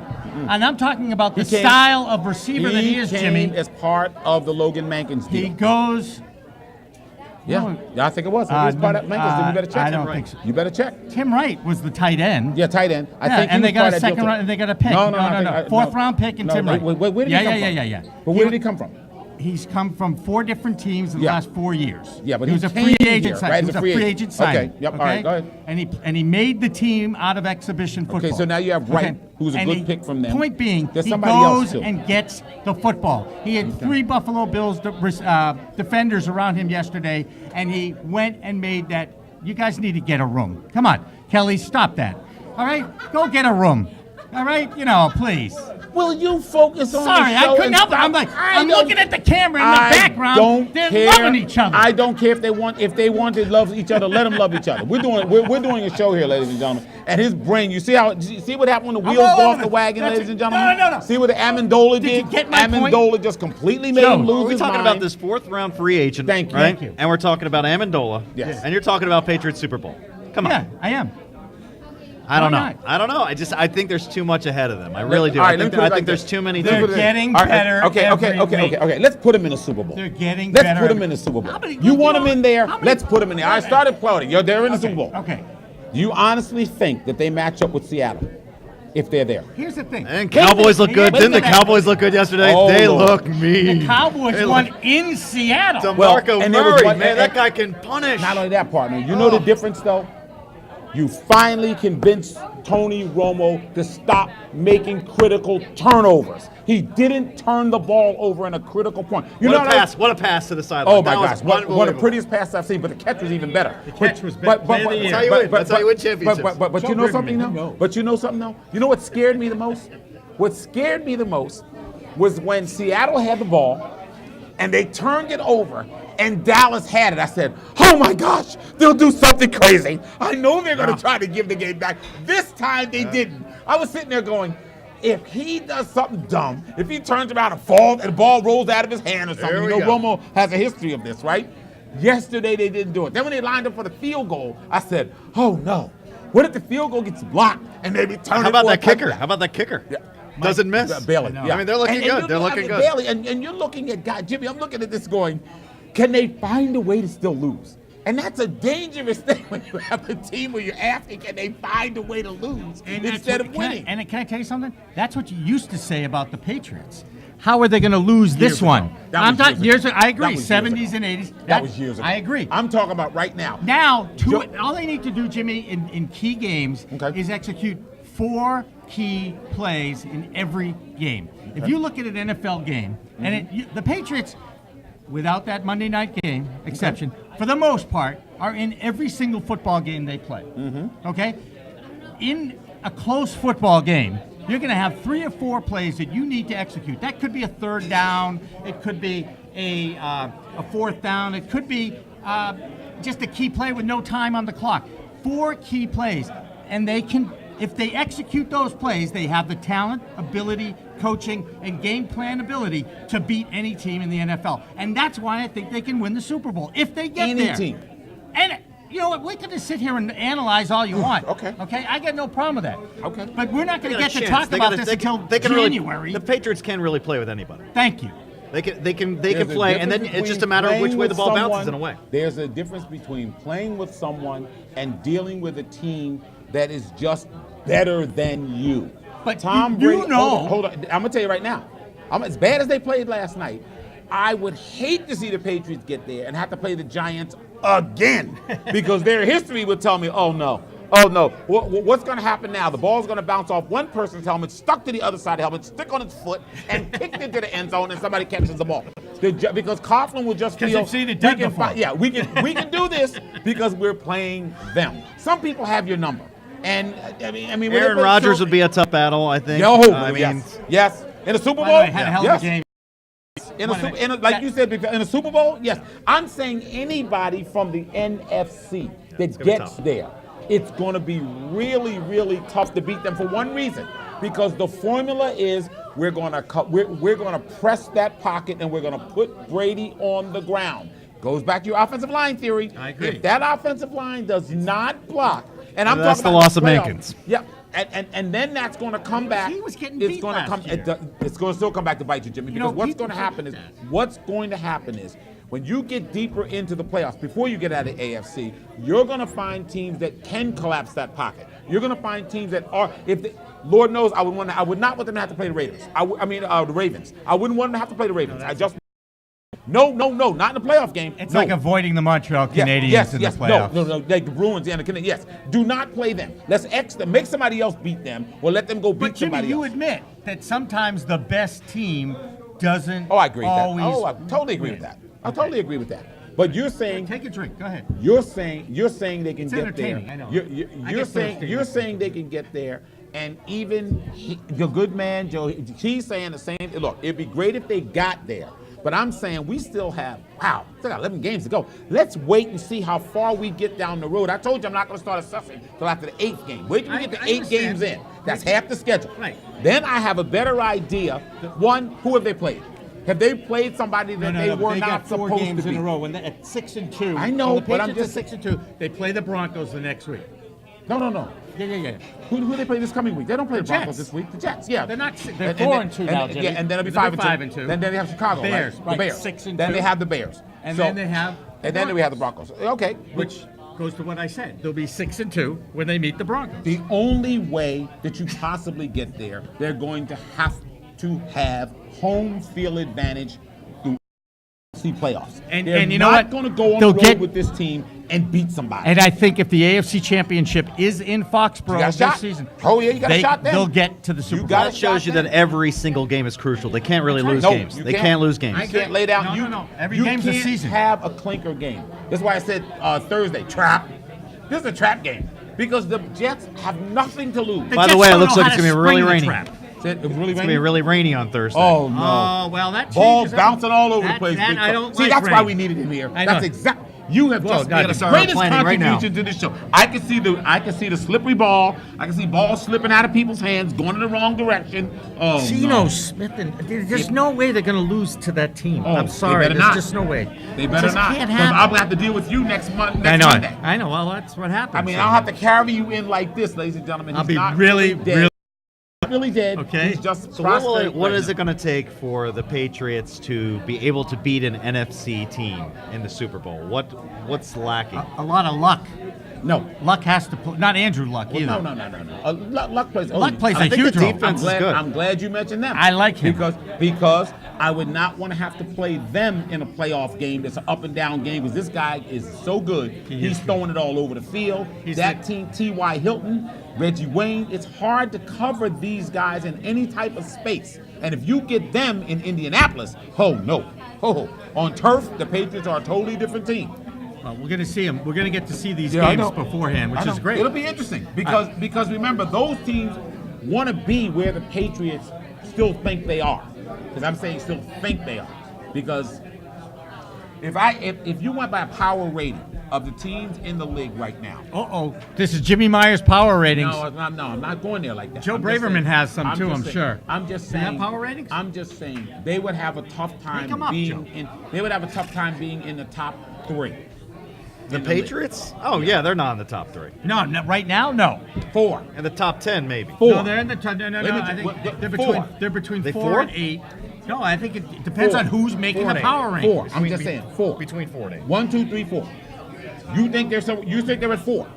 Below 4. Oh, that's what I'm saying. So I mean, Hang on. this crazy league, there's no telling what can happen. But what I'm saying is, you're Maybe. talking about the injury factor, which is a key point. I like now this you one. lose your leading tackler. Your leading tackler. You don't think the defenses or offenses are going to attack that area of the field now where Mayo was? Who's Mayo's replacement? Do you know? I don't know. I don't know who. And that's the problem. Yeah, and that is a problem. Skinner. Oh yeah, he played. He played- played okay yesterday. Well, he didn't get played okay. blocked on a sack. But remember one thing: it's not. Can't I just- It's not. These are the Buffalo Bills. We're not talking about the Ravens. We're not talking about the Broncos. We're not talking about the Chargers, as you mentioned. When they have to play those teams, I mean, Rivers is playing out of his mind. I never thought Philip Rivers. Yeah, they're a would real be- dark horse, I think. And I think dark they're going to be a horse problem. because they give Denver hell. Yeah. They give Denver all kinds of problems. So let's say they jump the West and they get to the top spot, and you got to go either out to San Diego or you've got to go to Denver. One of the two. So the Patriots will have to finish somewhere around 13 and 3. 13 and 3 is how I. You got to be I think 13 that's and the 3. number. Well, now we know what we got to do. Well, you know what you're gonna because it's gonna take that, partner. Joe, it's gonna take that because it's gonna be hard to get to the end without having all those victories. You better have them because you got to figure is going to win at least 10 to 12 games, and with a little luck, they can win 13. Particularly if they beat Denver once. 7th. There you go. According to Bleacher Report, they're 7th. 7th. And Just I zip don't right look through at it. that stuff. Makes I sense. know what my eyes see. They're giving- And power rankings, I don't need them to tell me what I'm looking at. I said I think they're in the top 4. You said Dallas Cowboys are power ranked number 1 according to Bleacher Report. After this week, I give it because I they give it to them. beat they beat the best team in beat the football. best. They beat look the like best. world beaters They did. on Sunday. They did. But now, San Diego, Joe, 2. Joe, let's see what they do next week. Yeah, exactly. Let's see how you come It's a back long from season. this game. It's a long season. Seattle. Now remember too. Hold on. All right, keep going. Seattle might be the best 3-2 team in a long time. But wait a minute, They hold are. it. 3. You haven't mentioned the Arizona Cardinals.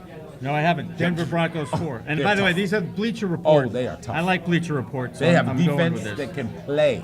They Colts, can flat out Colts play. 5th. Colts are ahead of them. Colts, Eagles. Really? Yeah. 6th. Did you see the game last night? Did you watch any of it? Yeah, I watched a little of it. They handed the Giants their heads in the first half of the game.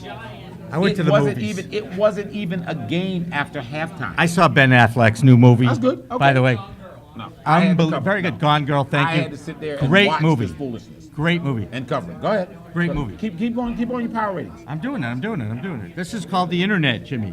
Bengals are rated over there? Cincinnati, That I disagree Cincinnati with. Bengals are 8th. Oh, 8th. Okay. We're the Patriots. 7th. 7th. I told you Okay, that. 7th, Baltimore okay. Ravens 9th. And I'm not going through beyond the 10th, which is the Detroit Lions. Okay. I think that all sounds fair. Okay. That's why I like Bleacher Report. You know, everything they do makes sense. It's crazy. Hey, Joe, how's it going? It's going great. Thanks for How's asking. the family? Everybody good? Well, we're stopping at 4. So. Thank God for that. Yeah. All right, yes. Good idea. Have That, of Mom, right? education these Mama, days, I Mama, just you wanna heard say. that. You're stopping at 4. That's right. You can take a rest, sweetheart. It's over. right. Because you're doing the work. He's talking, we're stopping at 4. He's not doing the darn By thing. the- yeah, hey, You're the excuse me. one that has to do all the hard He work. gives her all the credit in the He world. better. See, how'd I do? I know He that. better. Right? He better. That's right. 'Cause that's a good woman. 4 And you're times tell- going through that? And you're telling me rain on Thursday? Yes. Like northeaster rain? Northeast? Could be. I mean, it's Wow. this Tropical we're storm tr- thing going on This here? front is creating tornadoes in the Midwest today, so it's got a lot of That means energy you got a along lot with of it. It's going to be moving through Thursday. Some heavy rain is likely, and Listen to a some pro, embedded baby. thunderstorms. And Give it up, pro. Could be a Go wild night of Foxborough. I love good weather talk. Where else are you going to get that, right? And he doesn't Bruce, need- do you agree with that, and by did the you way? notice- It's good. Did you Yes, notice- thumbs did you up. All notice- right, all right. You guys the blessing. You notice that he didn't even need a map? See, Bruce Swegler, who's coming up here, whether he knows it or not.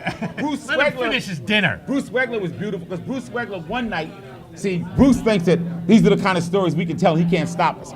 The weather map went out. It went completely out. And that's when I found out what kind of pro that Bruce was. Because Bruce turned around and said, I don't need a weather map.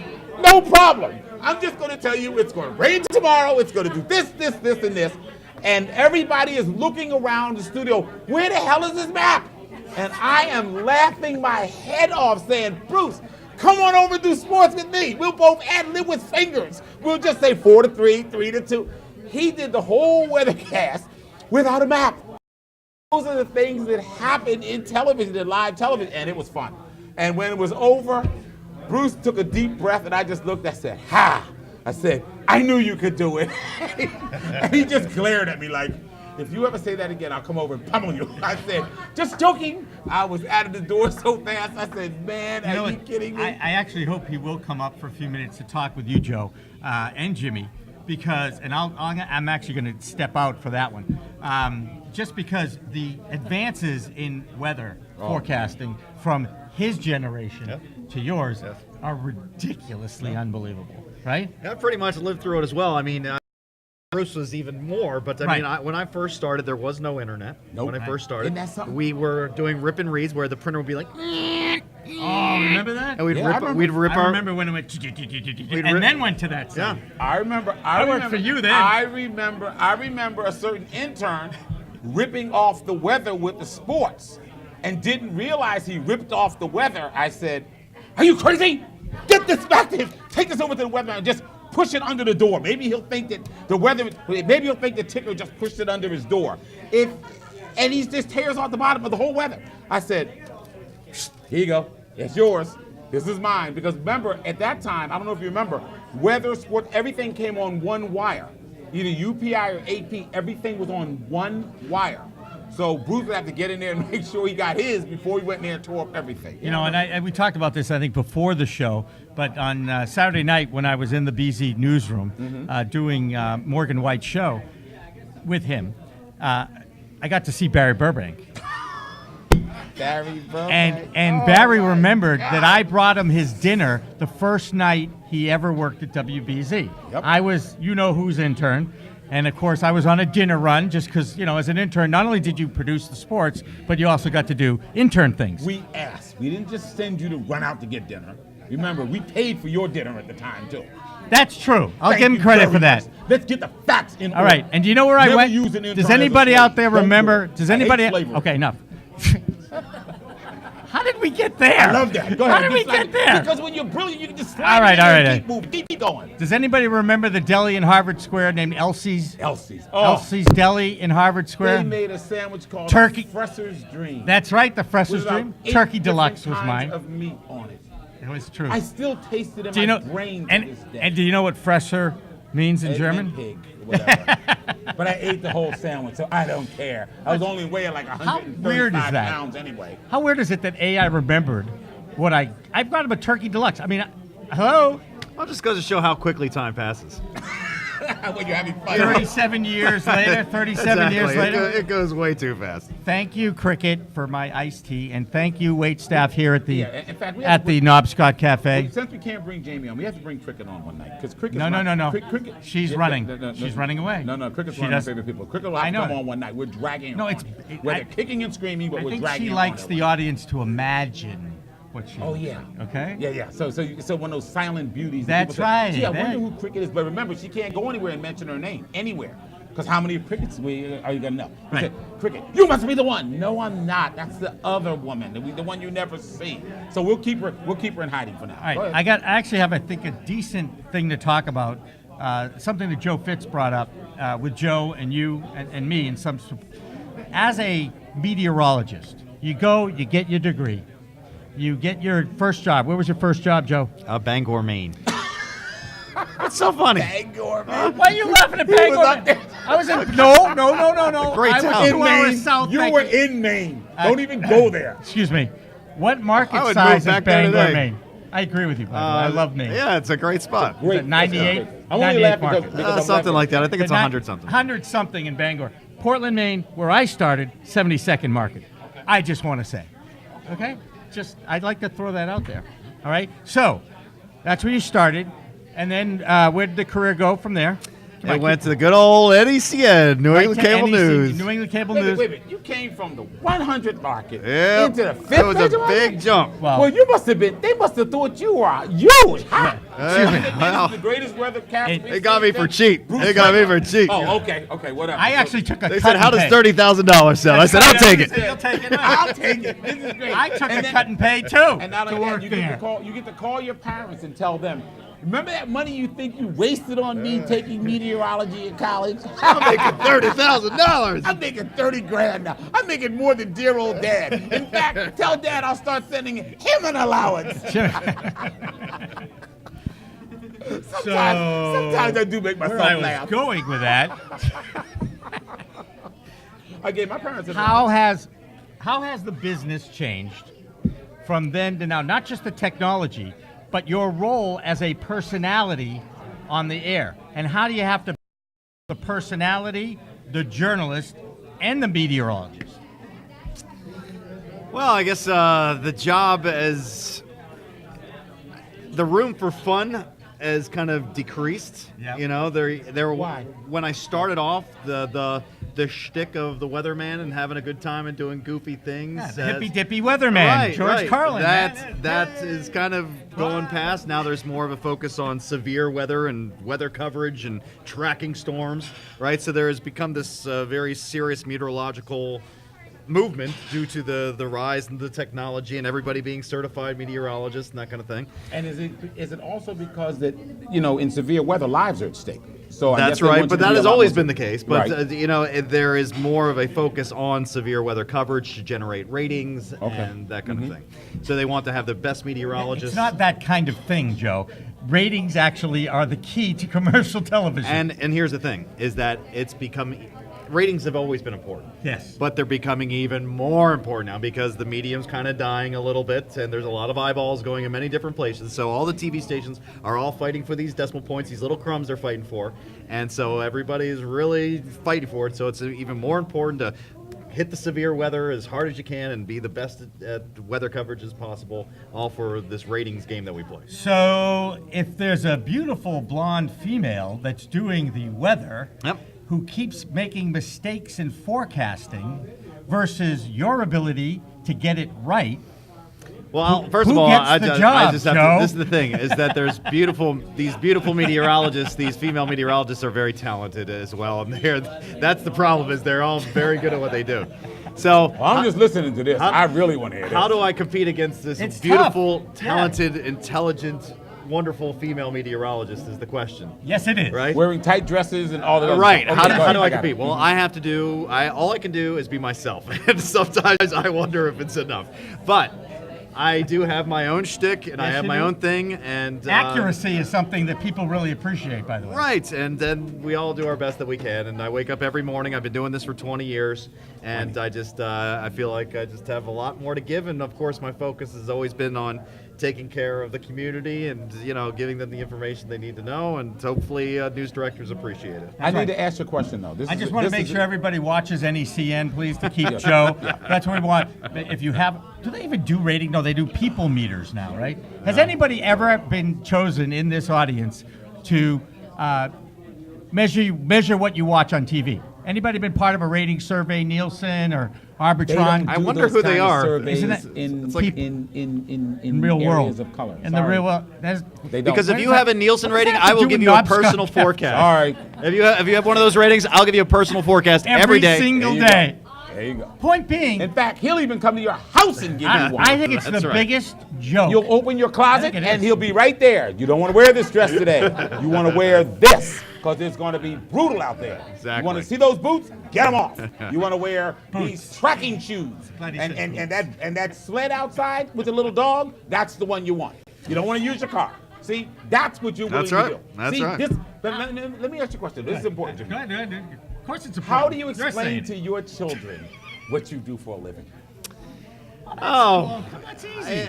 They get to watch them. No. but they don't. No. They don't. Don't. Nobody watches me.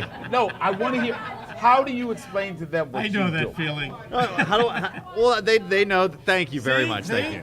Thank you so much. But no, they know, and I go to their schools and I teach weather at their schools. And What does this have to do with teaching? well, because I get up there and driving the weather bus? I don't understand. So, Okay. the weather on the bus. Do you understand for a child that's hip? They say that guy is. That's why I didn't He moves understand it. just like that. I want to do weather like he does. And they get a kick out of when strangers come up to me and they're like, "Oh, Joe Joyce, it's nice to meet you," and That's they're just what I would standing like. there and they're Like, seeing them. They're like, "Oh, wow," It's Daddy. And He actually knows my dad. right, Yeah. and I try to push off to them that I try to treat everybody that I meet, complete strangers, as great as possible, and I treat everybody that they know me because they feel like they know me from watching me on TV. You've been in their bedrooms, Joe. Right, so I just Careful. try to beat every. You can't see through the TV. How do you know? Now they're proving government back can, through but computers. you Thank can't. Thank you. Thank you. Do you have any one of your children that you honestly think looks at you and may say, you know, Dad, I might want to try this? Yes, I have. Really? I have one that's he's kind of says, oh, he's kind of like the actor or the performer. He has one of those traits of me in him. I can see it, right? He's the ham, like Joe. this. That's really what I you're like saying. this. Okay, you built And then him a mock weather set. And then I have one son. He's more scientifically minded, and he watches me track storms. And we go in front of the radar and we track the that's storm. fun. That must be fun. And then we time the thunderstorm going right over our heads. And I'm like, okay, it's about to arrive, and then boom. And they say, You know? Dad is smart. Right? Ladies Man, and gentlemen, Dad talks he to is God. God. That's right. Dad says thunder, and if thunder comes, Dad And then we says play.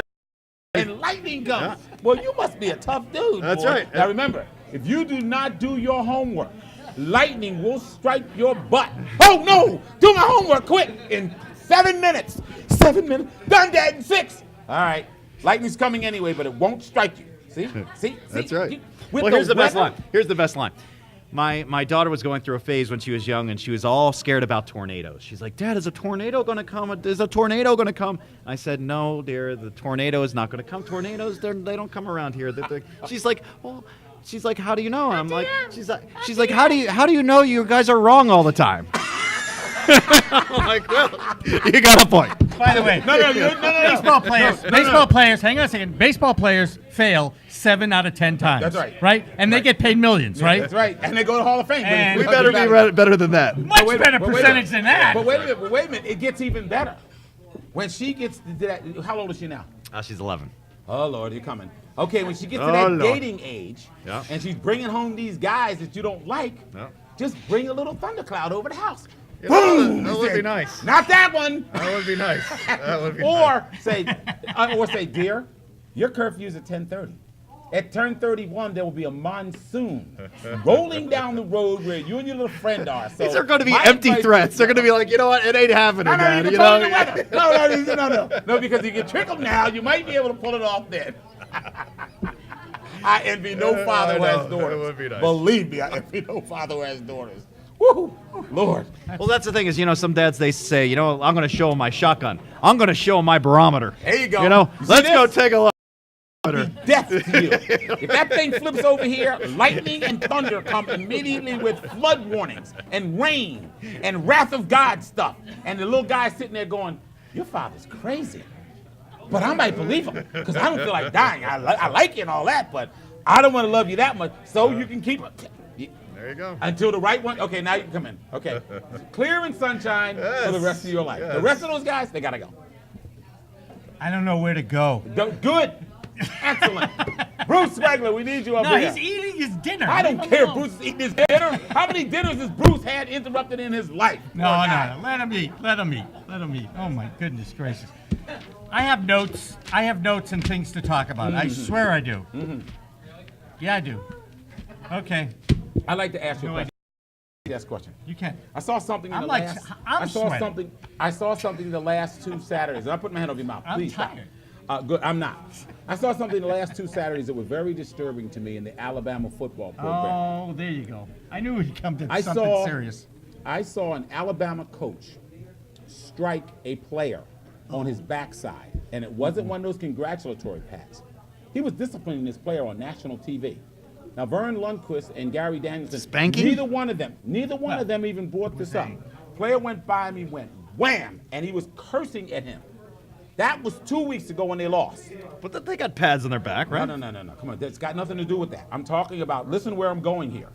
Last week, Blake Sims, the starting quarterback of Alabama, made a mistake in the game. Lane Kiffin, the offensive coordinator, said, what the, and you could read his mouth, is he doing out there? Blake Sims walks over to the sideline. Nick Saban, the coach, turns around with his hand and cracks him across the behind. And I've known Nick Saban for years. I was stunned. I said to myself, it's bad enough that the coach did this, the assistant coach. Does he realize he's on television doing this?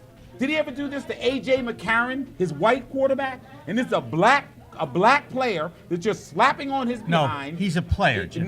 No, he is a African-American player, and I know how sensitive race is in this country. I To understand. see something like that, I said, there's got to be some people out there that saw this, and I can't be the only one that saw this. And whether he was black or white, I would have been upset if that was my son. Fair enough. If he'd have did that to my son, make you that can distinction. believe I Jimmy get that. Myers would have been down there on the field, and I have white children too. I'd have I been down know on the that. field and say, hey, Nick, get a grip. Something's wrong with you. This game it's gotten you. Something is wrong. Maybe those national championships have gone to your head. You don't have the right to treat a player like that. And I'm just amazed. Saw nothing about it on the internet. Saw nothing. And it's on CBS. It's right on network TV. When he whacked him, I said to myself, what next? What are you going to do? Is take his helmet off and slap him across the face? Now, hang on a second. I wonder, because this has happened in basketball practices, and coaches have lost their jobs because of it. Yes, that's what I'm telling you. I understand the that. Rutgers coach lost his job. So is there a distinction, like Joe Joyce brought it up? They got pads. Is it the fact that they're so padded? You are upset. I Jimmy, get about Jimmy, the act. It was the intent. The heat of battle. It was They got the pads language. on. No, it was the language. Trying to It get was his the attention. Look on his face. No, I don't listen to me. If I'm that good a coach, if I've got to smack a person on their behind that like that on national TV to embarrass them, to make them play, something is wrong with me. I'm not coaching him well enough. Nick, become a better coach, because that's totally out of line. And I just can't believe you guys don't get this. Well, it's not that I'm not getting it, but I'm just saying I couldn't believe that the phones weren't ringing off the hook because Vern Lundquist and them just passed over it like, oh, that's just typical for what happens. Let me tell you something. If that was my child, Nick Saban, I'd be in his office when that game was over. And I'd tell Nick, turn around, Nick. Let me do the same thing to you that you just did to my son. And let me see how you like it. And this is in the privacy of your office, because I'm going to wham you. I'm going to give you one like you gave to him. This is a 21-year-old young man. He's not some little 3-year-old that you have to spank to play quarterback for Alabama. Are you crazy? I never saw him. The kid's making a lot of money It's for not his a kid. school, isn't he? The Excuse young me. man. The young He's man making at age a ton 20. of money for that school. But I'm just saying, I watched A.J. McCarron play, and I watched him win 2 titles in 3 years. Regardless of how bad A.J. played or whatever, I never saw Saban act like that on national television? Don't you realize there are cameras watching from every angle? And Isn't the team struggling a little bit more this year? Yes. So he's getting frustrated. He's got a lot of pressure, and obviously he probably lost it. Now, is it a race issue? I don't know. I think it's just the heat of a battle. We're going to find out. Yeah, I just think We're I going think, to I find think out. it's a heat of. I bet you there's a bunch of the heat people battle, on the YouTube that's team's watching going this saying, down. wait a minute, which stream I mean, everybody's I need to expecting. go back and see that tape. I mean, they're all expecting a national title. He's expecting a national title, and when these teams are going, you have 1 loss, 2 losses, you're done. You're not getting your national title. So, I mean, if his quarterback is not doing his job, obviously. That's not the Nick Saban that I know. No. The Nick He shouldn't Saban do that it. I Shouldn't know do it, has but never I got lost his mind like that. I'm saying maybe there's something wrong with Nick Saban. Maybe this whole thing has gotten him. And maybe it's pushing him over the edge. I'm more concerned about that. Absolutely. Because I played for crazy coaches in my life. And believe me, they did some stuff back in our day, my day, that you wouldn't dare try today. And So to see that. You don't think he would do that to A.J. McCarron, but he would do it to this quarterback? I don't know. I just didn't think it. I didn't think it because I never saw it. Right. I never saw him act like that. I never saw him lose it like that. Joe, he lost it. Oh, he's on the edge, obviously. I mean, sometimes when there's Joe, too much then pressure, you you better lose take a it. step back and think that maybe coaching Alabama is not what I think it's supposed to be. Because that's not the image. Remember, exactly. he still These got to are go. students and He all that. still has to go into people's houses They're and talk to indentured mothers servants who and make talk lots to of money for people. their I'm college. trying to make you. This is bigger than just your football program. A bunch of people saw that on TV because people were calling me. Did you see what just happened? I said, I'll talk about it on Monday on the show with Jimmy. I said, but I'm telling you right now, people are going to immediately try to throw a reason. I'm telling you, I wouldn't care what player he struck. It's wrong. You cannot do that. In college, you couldn't do it in the pros. If you did that, well, more than likely in the pros, the player would turn around and just knock the coach out. I mean, it probably would. I'm This telling is not you. the first time this has happened, though. I don't think. I mean, if First you time I go ever saw Nick Saban high do it. school, college. But he's talking about Nick Saban, but I agree. Nick I mean, Saban- coaches have kind of some in their players' faces. I mean, I've seen it. Yeah, I mean, Yes, this is I on know all it levels. happened. Face mask. It happened. And getting in Possibly like that. happened in practice. I don't know. But I'm saying you let a nationwide audience see that. Something is wrong with that, Joe. Well, I'll tell you what. Here's the thing. Nationwide audience sees everything now because everybody's walking around with a cell phone. Hey, okay, but I'm just so saying. I get it. I get you're upset. And by if the way, Blake Sims wasn't upset. I'll be happy. Think about this. Think about this. Remember a couple of years ago. No, come on, be serious. Think about a couple of I'll years be ago. serious. Several years Give me ago. a chance. Several years ago, Bobby Knight took a bullwhip. A bullwhip. I remember that. And he put it up against the butt of Calvert Cheney, one of his Remember that players, too. right? Yep.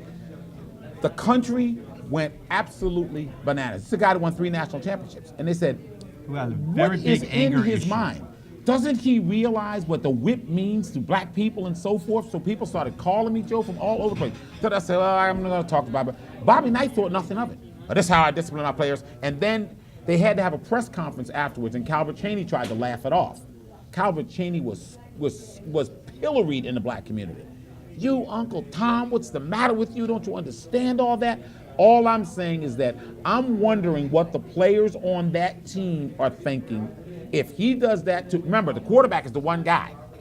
I mean, I love Bart Starr's theory of Vince Lombardi. He says he went to coach and said, Coach, listen, you can do anything you want to me in your office. You can read me out. If I make mistakes, you can holler at me, but don't do it in front of the players.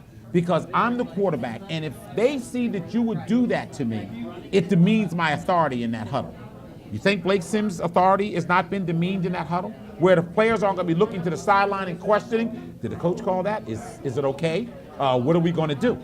I'm telling you guys, I don't know where this is going to go, but somebody had to see it besides me. Well, I'll do this. Okay? Go ahead. I'll take that. It was a very good commentary. I'm going to excerpt that from the show, and we'll put it out there. And send it to Alabama. Sure, I'll send it to Alabama. Good. Does anybody know anybody in Alabama? Just send it to the athletic department. I'll send it to the athletic department. Okay, we could do that too. Send it to the athletic department. And if you knew how to do email, you can send it. Well, you can send it. Attention to the athletic director. Jeepers. Because to Little me, link. that's not what this is supposed to be about. I get it. I understand his it. drive to win, Jimmy. I understand the pressure that Saban is under, making $5 million a year. I But hate you that they take can't advantage of the student treat athletes. I these do. student I hate the athletes- You NCAA. can't treat anyone like And you know that what? today. I'm going to put the finger at the NFL too, because the NFL sits back and they have a ad hoc minor league football league that system, hands yes, them, right. that hands them players. You got it. I mean, it's criminal. I think it's criminal, and especially now that you're really seeing the difference between the haves and the have-nots in the year of the Final Four football for the first time. Yep. You really do. Because you're talking about a system of indentured servitude. That's it. That's They're all exactly indentured what you're servants. talking about. It's Kinda like indentured being an servitude. intern. It's a larger version of indentured service. Sure, We you went have a from chance weather to to make this. millions. You have a chance to make millions when you play and if you advance up and so forth. But no, not when I have a free minor league system of all these colleges playing, and I'm turning over 1,000, 5,000, 10,000 players a year to the NFL, so they can pick the ones they want or whatever, and for nothing. For nothing. There's no subsidy coming back from them to them. Bingo. Well, I'm going to try and segue out of that into weather again. They actually had a horrible thing happen in Alabama with a tornado. And they bonded together and Yes. they gave back to that community. It was Yes, an they did. amazing Yes, they did. story, actually. There's a book on that, in fact. Yes, there is. In fact, There's I a think book on that. they're going to actually do It's a movie about, on it. It's about the about the tornado. A movie is coming out. Yeah. The You're talking about the tornado Tuscaloosa? And the Tuscaloosa, and the yeah. afterwards, and then they won a championship afterwards. How the team came together and Yeah. everything. Because that's, I don't know. That's how sport works. It's pretty amazing, and I think that goes for the Boston Red Sox after the Boston Marathon. I think I it goes agree. for after Can't- 9/11, the New England Patriots. Yep. I think there is a way with rallying after disaster. Well, think about it. The role Behind emotion sports. plays New York in City, sport. the Yankees, I Right? remember after 9/11, they had their big moment there. Yeah. Well, they didn't win, though. They didn't that was win. the No, they only didn't thing. But those 2 home runs, in the late innings, Brocious and Martinez were Tremendous legendary release. home runs. And Tremendous they came back release. to And did tie that Sosha? series. Sosha had a big home yeah, run oh, there yeah. when he came back from the Mets after Sosha? 9/11. Sosha? Man, it was No. the catcher from the Mets. From the Mets. Oh, Piazza? Piazza. Yeah. Piazza, Piazza. yeah. He had a I big mean, yes, I understand that part, but if the Yankees had won, that would have been the ultimate story for New York Right. for that year. But the Patriots did win. They did come back that fall and win. And the Red Sox did too. And, we all know that this team is really closer to Not a that last year. place team You're than talking a about the first Bombers. place team. I'm talking Yeah, about the the Red Bombers. Sox, Yep. actually, last year. So anyway, that was interesting. Are you okay? I'm fine. I love that. I'm fine every day. I know you do. I know you are. So, Joe, I want to thank you for hanging out with us, coming out to the Knobscott Cafe with us. Bruce, I think, is just finishing up his meal. He doesn't know that I've been actually eyeing him the entire time he's been eating. Watching a Doesn't man seem like he eat. wants to come on. That's No. really good. He's got his family with him. I think it's great that he actually came up and said hello. Watching a man I'll eat. go play producer in a minute. Okay. Because what I'm going to do is I'm going to bring Joe and Tom up here, and they're going to talk to you about their experience yesterday, talking to some of the NFL greats that were at that game. Okay. Okay? Is that all right? Can I do that, Jamie? So, Joe, I'm going to join you. Jamie. Go ahead. Thank you again. Do whatever All right. you I want to make sure. Did you get something to eat yet? We're going to eventually. All right. And take some burgers home for the kids. Okay? Okay. They're on him. Sounds Take good. some burgers home. Who are they on? They're on you. Take some burgers home. They're on Paul. Okay, let's Oh, just speaking say. of which, Yeah, Paul should we try- Handy was supposed to be with us We'll tonight. we'll give him a And call we'll get before, to- before yeah, we'll we're get done. to that But story Joe, in a while. Let's get Tom and Joe up here, and leave you with the kids because I need a break. The young people, thank you. The young people. Can I get a glass of ice? Yeah, please? get you- I need to be cooled off a little bit. Cricket. Changing of the guard. I know. Just hand that to them, please, so they can come over. All right, we're still here at the Knobscott Cafe. There you go. As we have these 2 outstanding young men coming in to sit down with us now. Pick a seat, guys. It doesn't make a difference. Don't walk in front of the camera. All right, you guys were okay. You 2 were at Foxborough yesterday, Yes, correct? we were. Yes, the Putnam Club. Move into the microphones. Yes. You professionals, you know what you're doing. What was the most important thing you brought away from there yesterday? Well, the key generational differences between some of the players. Larry Eisenhower had some different opinions on player safety and the current situation with the Washington Redskins than someone like Ed Reynolds. Yeah, I would agree. It's different from when we're talking about player safety to have guys who actually played the game from the 70s and 80s where safety wasn't really a big deal. So, it was real good to hear their opinions because they know the game best. Do you realize that some of these men are old enough to be your grandfathers? Did That struck me. That struck me. I was going to say, did it hit you and say, that guy looks pretty old up there. He actually played in it. Did you guys play with leather helmets? I mean, because you want to ask those questions, you really do. What did you learn about the changes in the game? Did they talk about speed of game and the things that they see today that they can still see even though they've been removed from the game? Because most of these guys are removed from the game over 20 years. I would say, they definitely talked about change. There was a lot of change from what I've heard. Not necessarily speed of the game, but just like in general, like sponsors and media and a bunch of stuff. Like it's more like getting image out for the NFL. That's pretty much the change they were talking about. Yeah, pretty much change in general, how the game has grown. So I can't find a word to explain how popular the NFL is right now. It's already the most popular sport, and it's going above that. Did anybody talk about the domestic violence issue in the middle of this? Did any of you ask any questions in regards to that? Did you ask any of these players, no, what about that issue? Because that's a central issue Yes, as to what's going on right now. Yeah, we basically talked about Roger Goodell, if he should keep his job. Well, then you hit it. You asked the question. That's the yeah, question. And what did they say? Many guys were saying, with what he's done over the past few years, just only a few incidents doesn't really need him to lose his job. A few incidents? Yeah, incidents. if he's caused this kind of trouble over the past 7 years, I would not keep him as commissioner.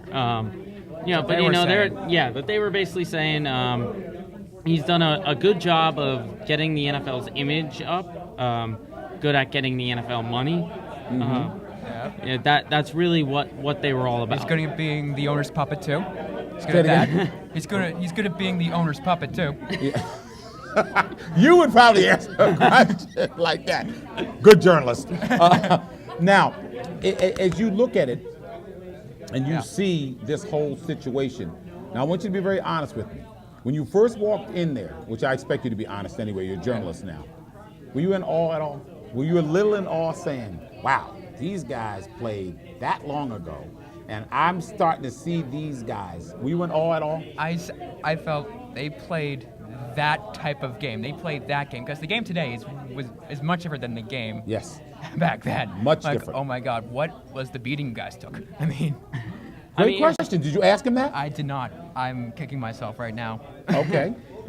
From my standpoint, I didn't really know a lot of the players just because it was so long back, but I heard a lot of stories about them, and to see them in person, it's like it brings a whole nother story. It's like it's so different from seeing past film in the 70s and 80s to when they were playing, to actually see them in person. And it's like, wow, these are these guys. It's unbelievable. And now you're there, and you're seeing these guys sitting in front of you, and you're asking them questions. You got a chance to question them, correct? Yes. Okay, so you're asking them questions.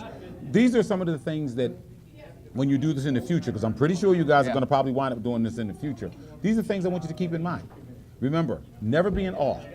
Okay. Your job is to ask them questions. And whatever question wants to come to you, as long as it's not silly, as long as it's a profound question, think about what you want to say before you go in there to ask them. But remember, you're getting a history lesson in football talking to these guys. So talk about their history. Wasn't there a book there? Didn't they have the book we had last week, the one we advertised on the air here? Yes. Yeah. The Patriots, I can't think of the name, but what was the name of it again? Oh, Jimmy, no. What was the name of the gentleman's book for the Patriots? Bob Hilberg. What was the name of his book? Totally Patriots.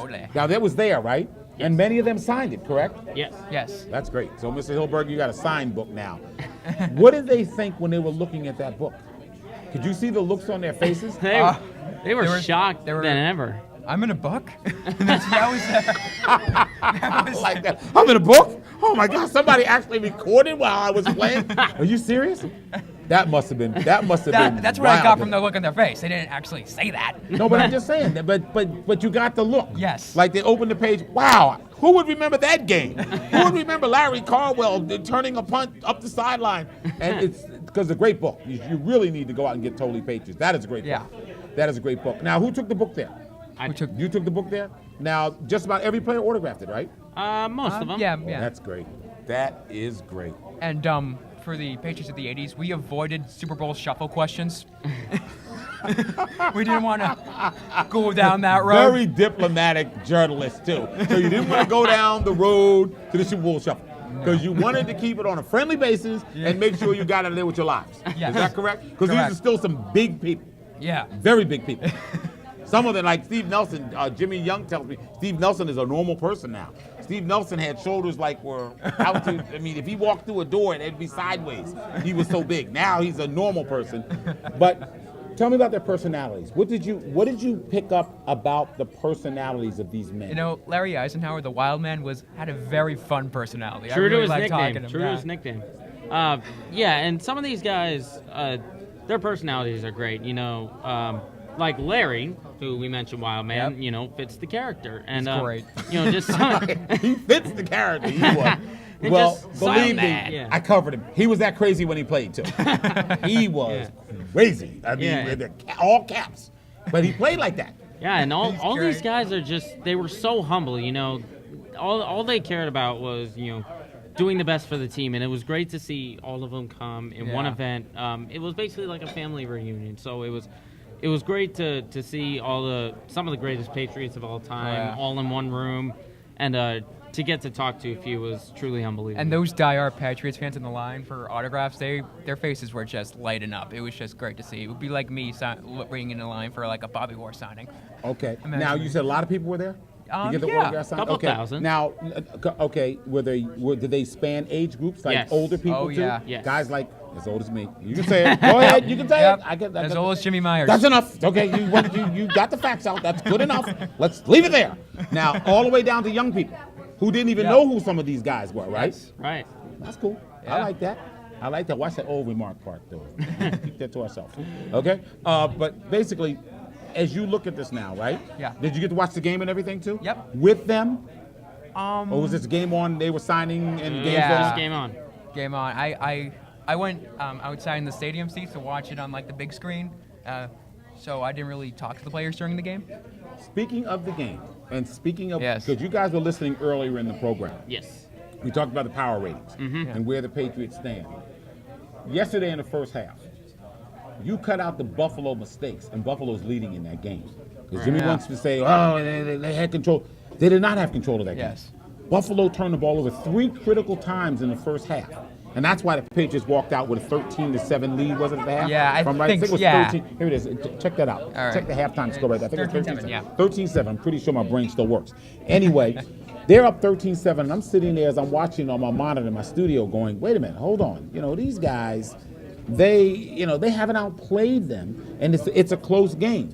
And that fumble right before the half was critical. Yeah. Was absolutely critical. I believe that was the fumble that the defensive end Jones caused and dumped on it himself, right? You're Yes. supposed to go out at the half down 10-7 at worst. Yes. Now you just tacked on 3 more, and then the Patriots come out in the second half and they start rolling. I mean, they walked out in the second half and said, okay, Yeah. enough of this playing around. Let's just put this Let's thing. just start put going because they the scored Bills the out first their 4 misery. times, right? Yes. First 4 times in the second half they scored. Are you convinced?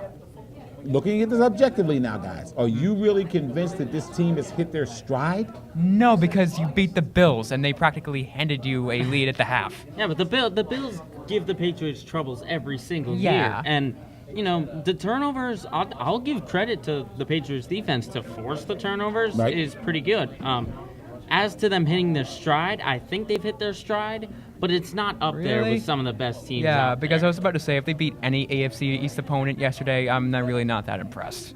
Yeah, And and even last week, if we go back to last week, I was happy after Cincinnati. after the blowout. You beat Cincinnati on Monday night. Was it Monday? It was Monday Sunday night. night. Sunday night. Yeah, Sunday night.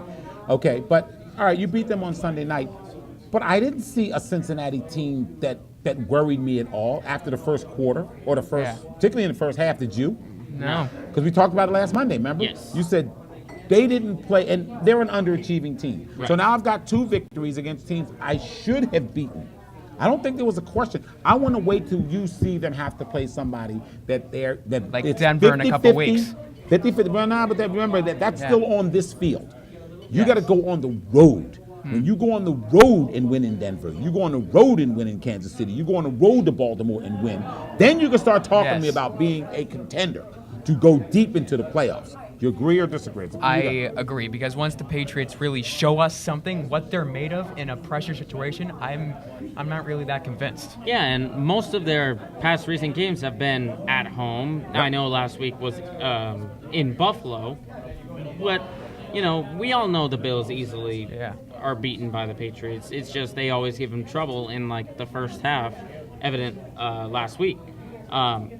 For what I see with New England, if they can win outside of home, they're going to be a very dangerous team. Yes. Because we all know the stats at Gillette. Brady's won like 32 straight against AFC opponents. And can they do that against the NFC, like what you were talking about earlier? Because the NFC is loaded. They have a bunch of great teams. The surging Cowboys, the Seahawks, the defending champs, the Packers. They have so many championship caliber teams. And can they go there, Joe, and beat them there? That's the Could thing. you go to Green Bay and win?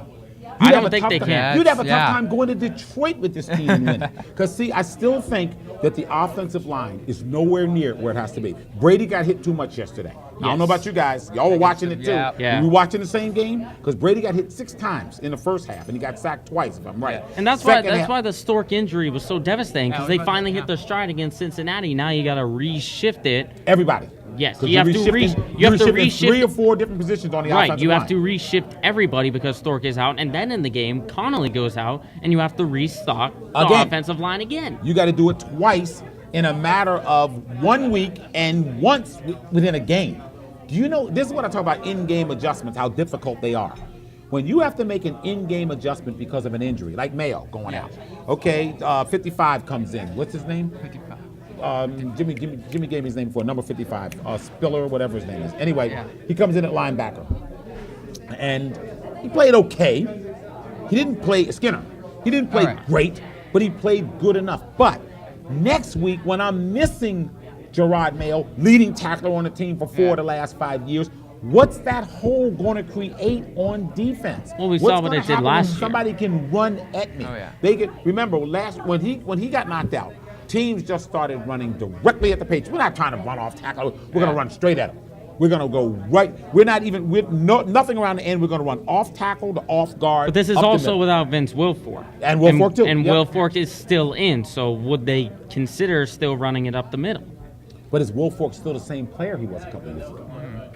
Is he still the same player he was before the Achilles tendon tear? That's the big question. Yeah, I would say he's on the decline, but I think he's still got enough to be a good run blocker. It's going to be very interesting to see where this team goes. I call Thursday a trap game. What do you guys think? I say trap game. Trap game. Because the Jets, they got to come out and put it on the Jets right from the beginning. Okay, I'm talking about march down the field a couple and times. With a short week too. Yep. 14 up, 20 up, 21 up, and then just coast. Now you can coast from there. And we're talking about a very sloppy Jets who did beat the Patriots last season. The Jets, like the Bills, always give them trouble one way or another. Because I'll remember week 2 going to Gillette, a Thursday night game. There were only, I would say, about 30 points combined, and it was I'd say 16, Joe, our weather person just told us it's going to be bad weather. Yes. That's got to be an element that's thrown in there because the game's going to slow down in bad weather. Right. You're not going to be out there throwing bombs up and down the field in bad weather. So where's your ground game now with no Ridley, a shaky offensive line, and let's say the Jets come in there because here's a perfect example. As well, I mean, they squeaked it out yesterday, but the Raiders clearly outplayed the Chargers yesterday. They just didn't have enough to finish at the end. Chargers drove the field, scored a game-winning touchdown, 31-28. Then Raiders come back and turn the ball over at the end. But what I'm saying is that any team can basically rise up in this league. And you think the Jets don't want to come here and beat them? You think the Jets aren't saying, look, they circle as bad this game. as our season is, if we beat these guys, Sticking the bell. if we beat these guys, we can start turning things around. Yeah. The question is, what will the Jets do? Let's face it, 1-5. They almost came back against Denver, and Denver is a good team. Yep. Can they do that with New England? I think they have a chance. They played well in the end against Denver yesterday. They played extremely well. What if they carry that momentum into this game? Well, it is a short week, so they definitely have the ability. They definitely have the ability to do it. and we've seen what a motivated Jets team can do in Gillette Stadium. If we remember that playoff game a few years ago. I don't want to remember that game. They don't want to remember that game. Believe me, they don't want to remember that game. I don't know, guys. I just, like I said, I was going to wait for 8 games to assess this team and where they are. Very fair. I can't go before 8 games because I've got to see how the whole league is shaping out, but who's playing well at the midway point. Who has the least amount of injuries at the midway point. Jimmy sat up here last week and talked about they haven't had any injuries. Bang, they get 2 of them, 2 major ones. And Conley's a major injury too. But his is not season ending. Even though he's got a head injury or he's got a concussion, that's 2 or 3 weeks. But he can come back. There's no more Gerard Mayo this year. There is no more Stephen Ridley for this year. So those are 2 impact pieces that you got to take away. And everybody talks about the Patriots will make adjustments. They're really good at this and that. We'll see. I mean, with the run game, we saw when Vereen came in, he didn't really get a lot of yards. And then you have Brandon Bolden, who, in my dad's about this earlier, I would say the slowest running back that he's ever seen. So, that doesn't really make me feel good about the run game. With the pass game, it's like if the offensive line can give Brady protection, he's going to do well. It's basically everything for the Patriots has to go right. The defense needs to step up. The offensive line needs to protect. The run game needs to be good. Special teams better play their heads off, their butts off, whatever. Yes. Yeah.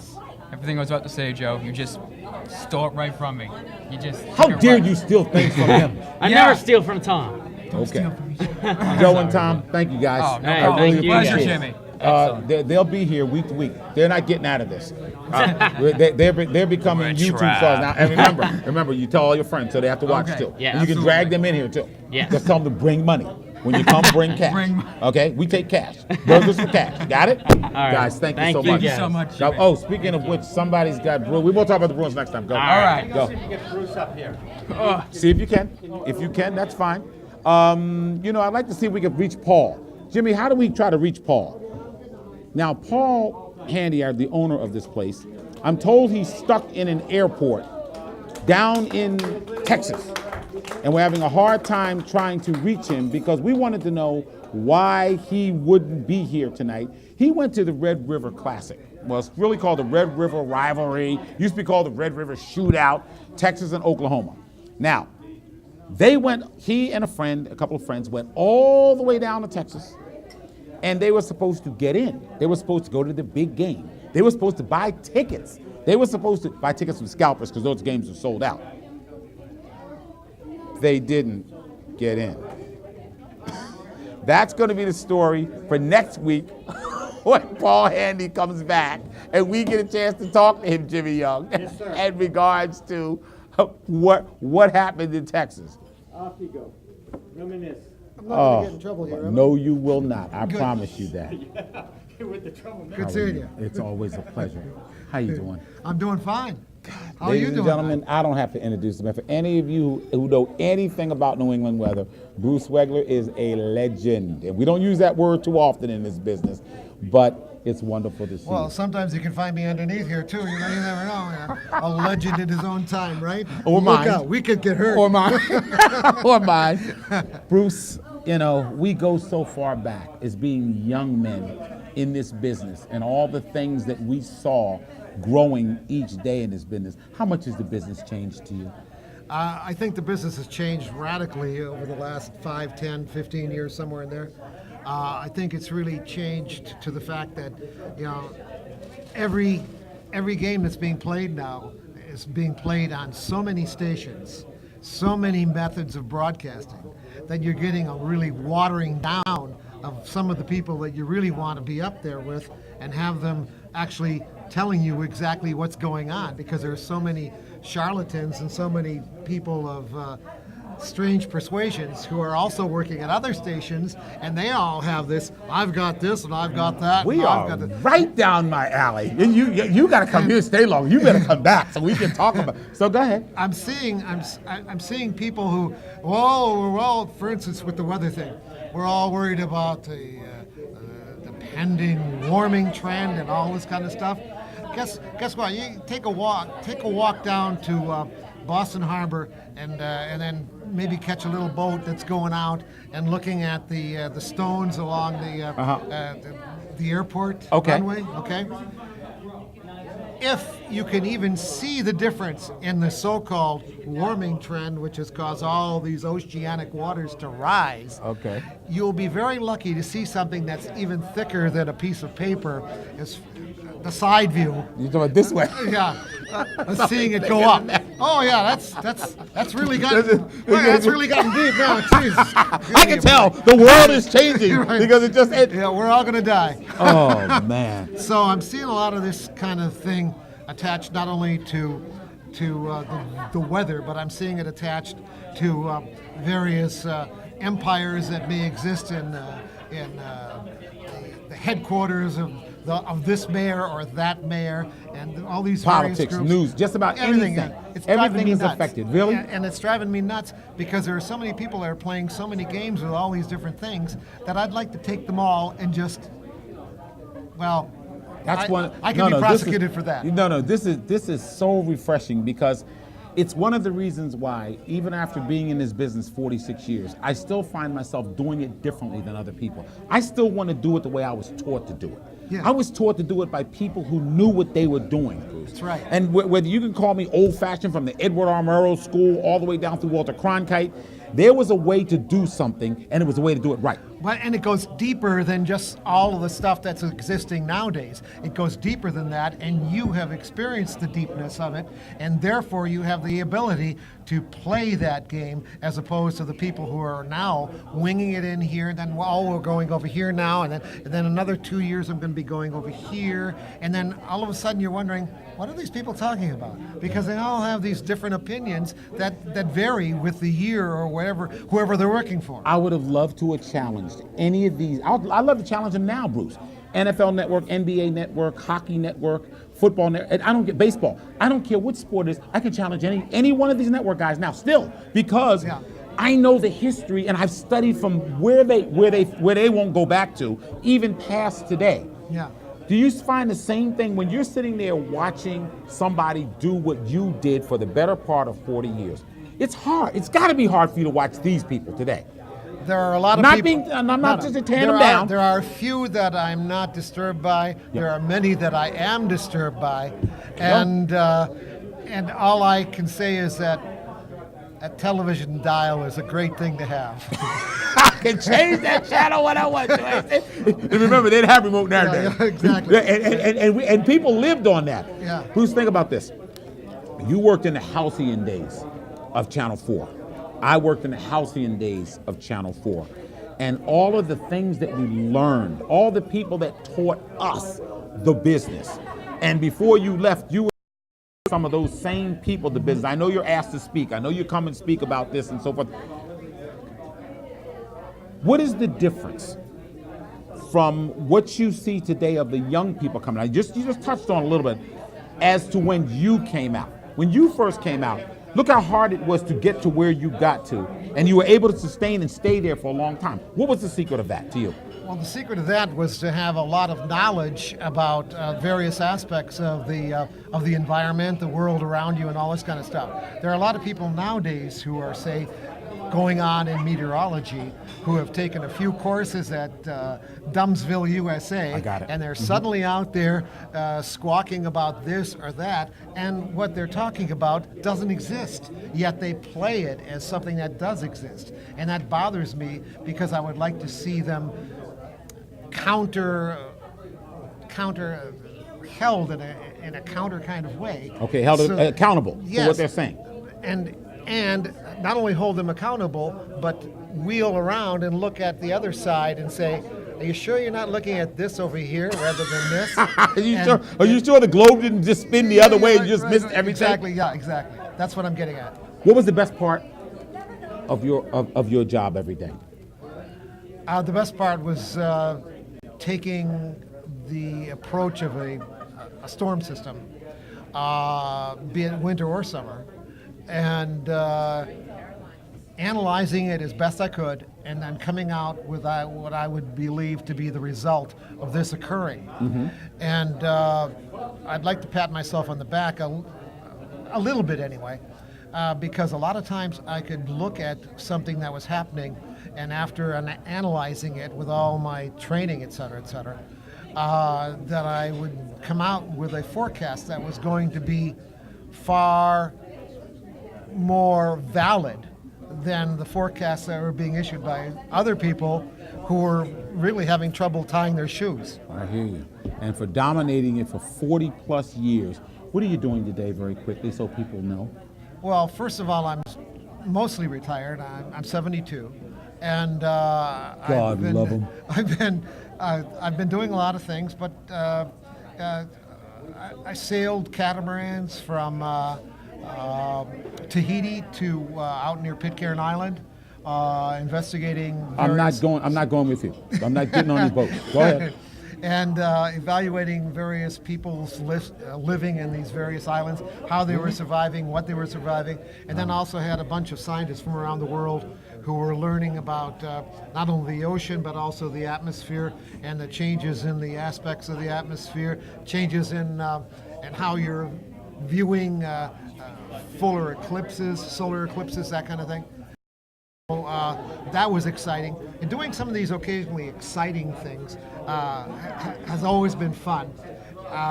But it's also fun to just take my bike and ride 5, 10, 15, 20 miles around here or any other place, or hike in the mountains. Mm-hmm. I still ski, but I love to ride bikes. I'm enjoying playing golf. I'm getting pretty damn good too. I'm enjoying playing golf. The only drawback to the interview is playing golf. I don't want you standing out there to make that game makes you crazy. I don't play. The game makes you crazy. No, I know. Okay. I know. I play it and have fun with it. Mm-hmm. Right. And the point is that I'm getting okay. And the thing is that there are a lot of things to do that I've never done before, and I have time now because I'm retired to go out and do those. And a lot of people will just sit around and watch TV. And then what are they getting? They're getting the same damn thing that I was just talking about. And that is turn it off. Turn it off, get out there and enjoy. Please come back soon. Yeah, I will. Come back soon. It's nice it's a talking pleasure. with you. Great seeing you, too. Always a pleasure, Outstanding. Bruce Swegler, ladies and gentlemen, a living legend. And remember, you can do all that crazy stuff and still enjoy yourself. But if I called you back to have to do weather tomorrow, I bet you could do it, couldn't you? I think that's a pretty damn good bet. My man. Thank you, Bruce. Okay, thank you. All righty, we're going to wind it up here on the Jimmy Sports Talk Show. It has been a marvelous evening as I call my co-host back in as we get ready to go. For a live audience, How cool is that? That is Bruce getting an ovation, and he deserves it. Believe me, for all the many great years that he put into this business. Thanks, Joe. So many things we try to discuss on a week-to-week basis. We went long today. That's all right. Doesn't bother me. I know. I I can still go for another 3 hours I know if that. I have to. But more than anything, special thanks to Joe Fitzgerald. Special thanks to Bruce Swegler. Special thanks to our two young broadcasters. And Joe Joyce. And most Thank you, important Joe. of all, thank you so very much for taking your time to view this program. My friend, until next week. That'll do it for the Jimmies. Please subscribe, please like, and we want to thank Jamie Staffland for putting this all together again. And cricket. I'm getting my buddy in there. That's right. You'll see her one day, don't worry. Yeah, one day. God bless you all. Until the next time, remember, and that's what it is, it's sports. See you next time.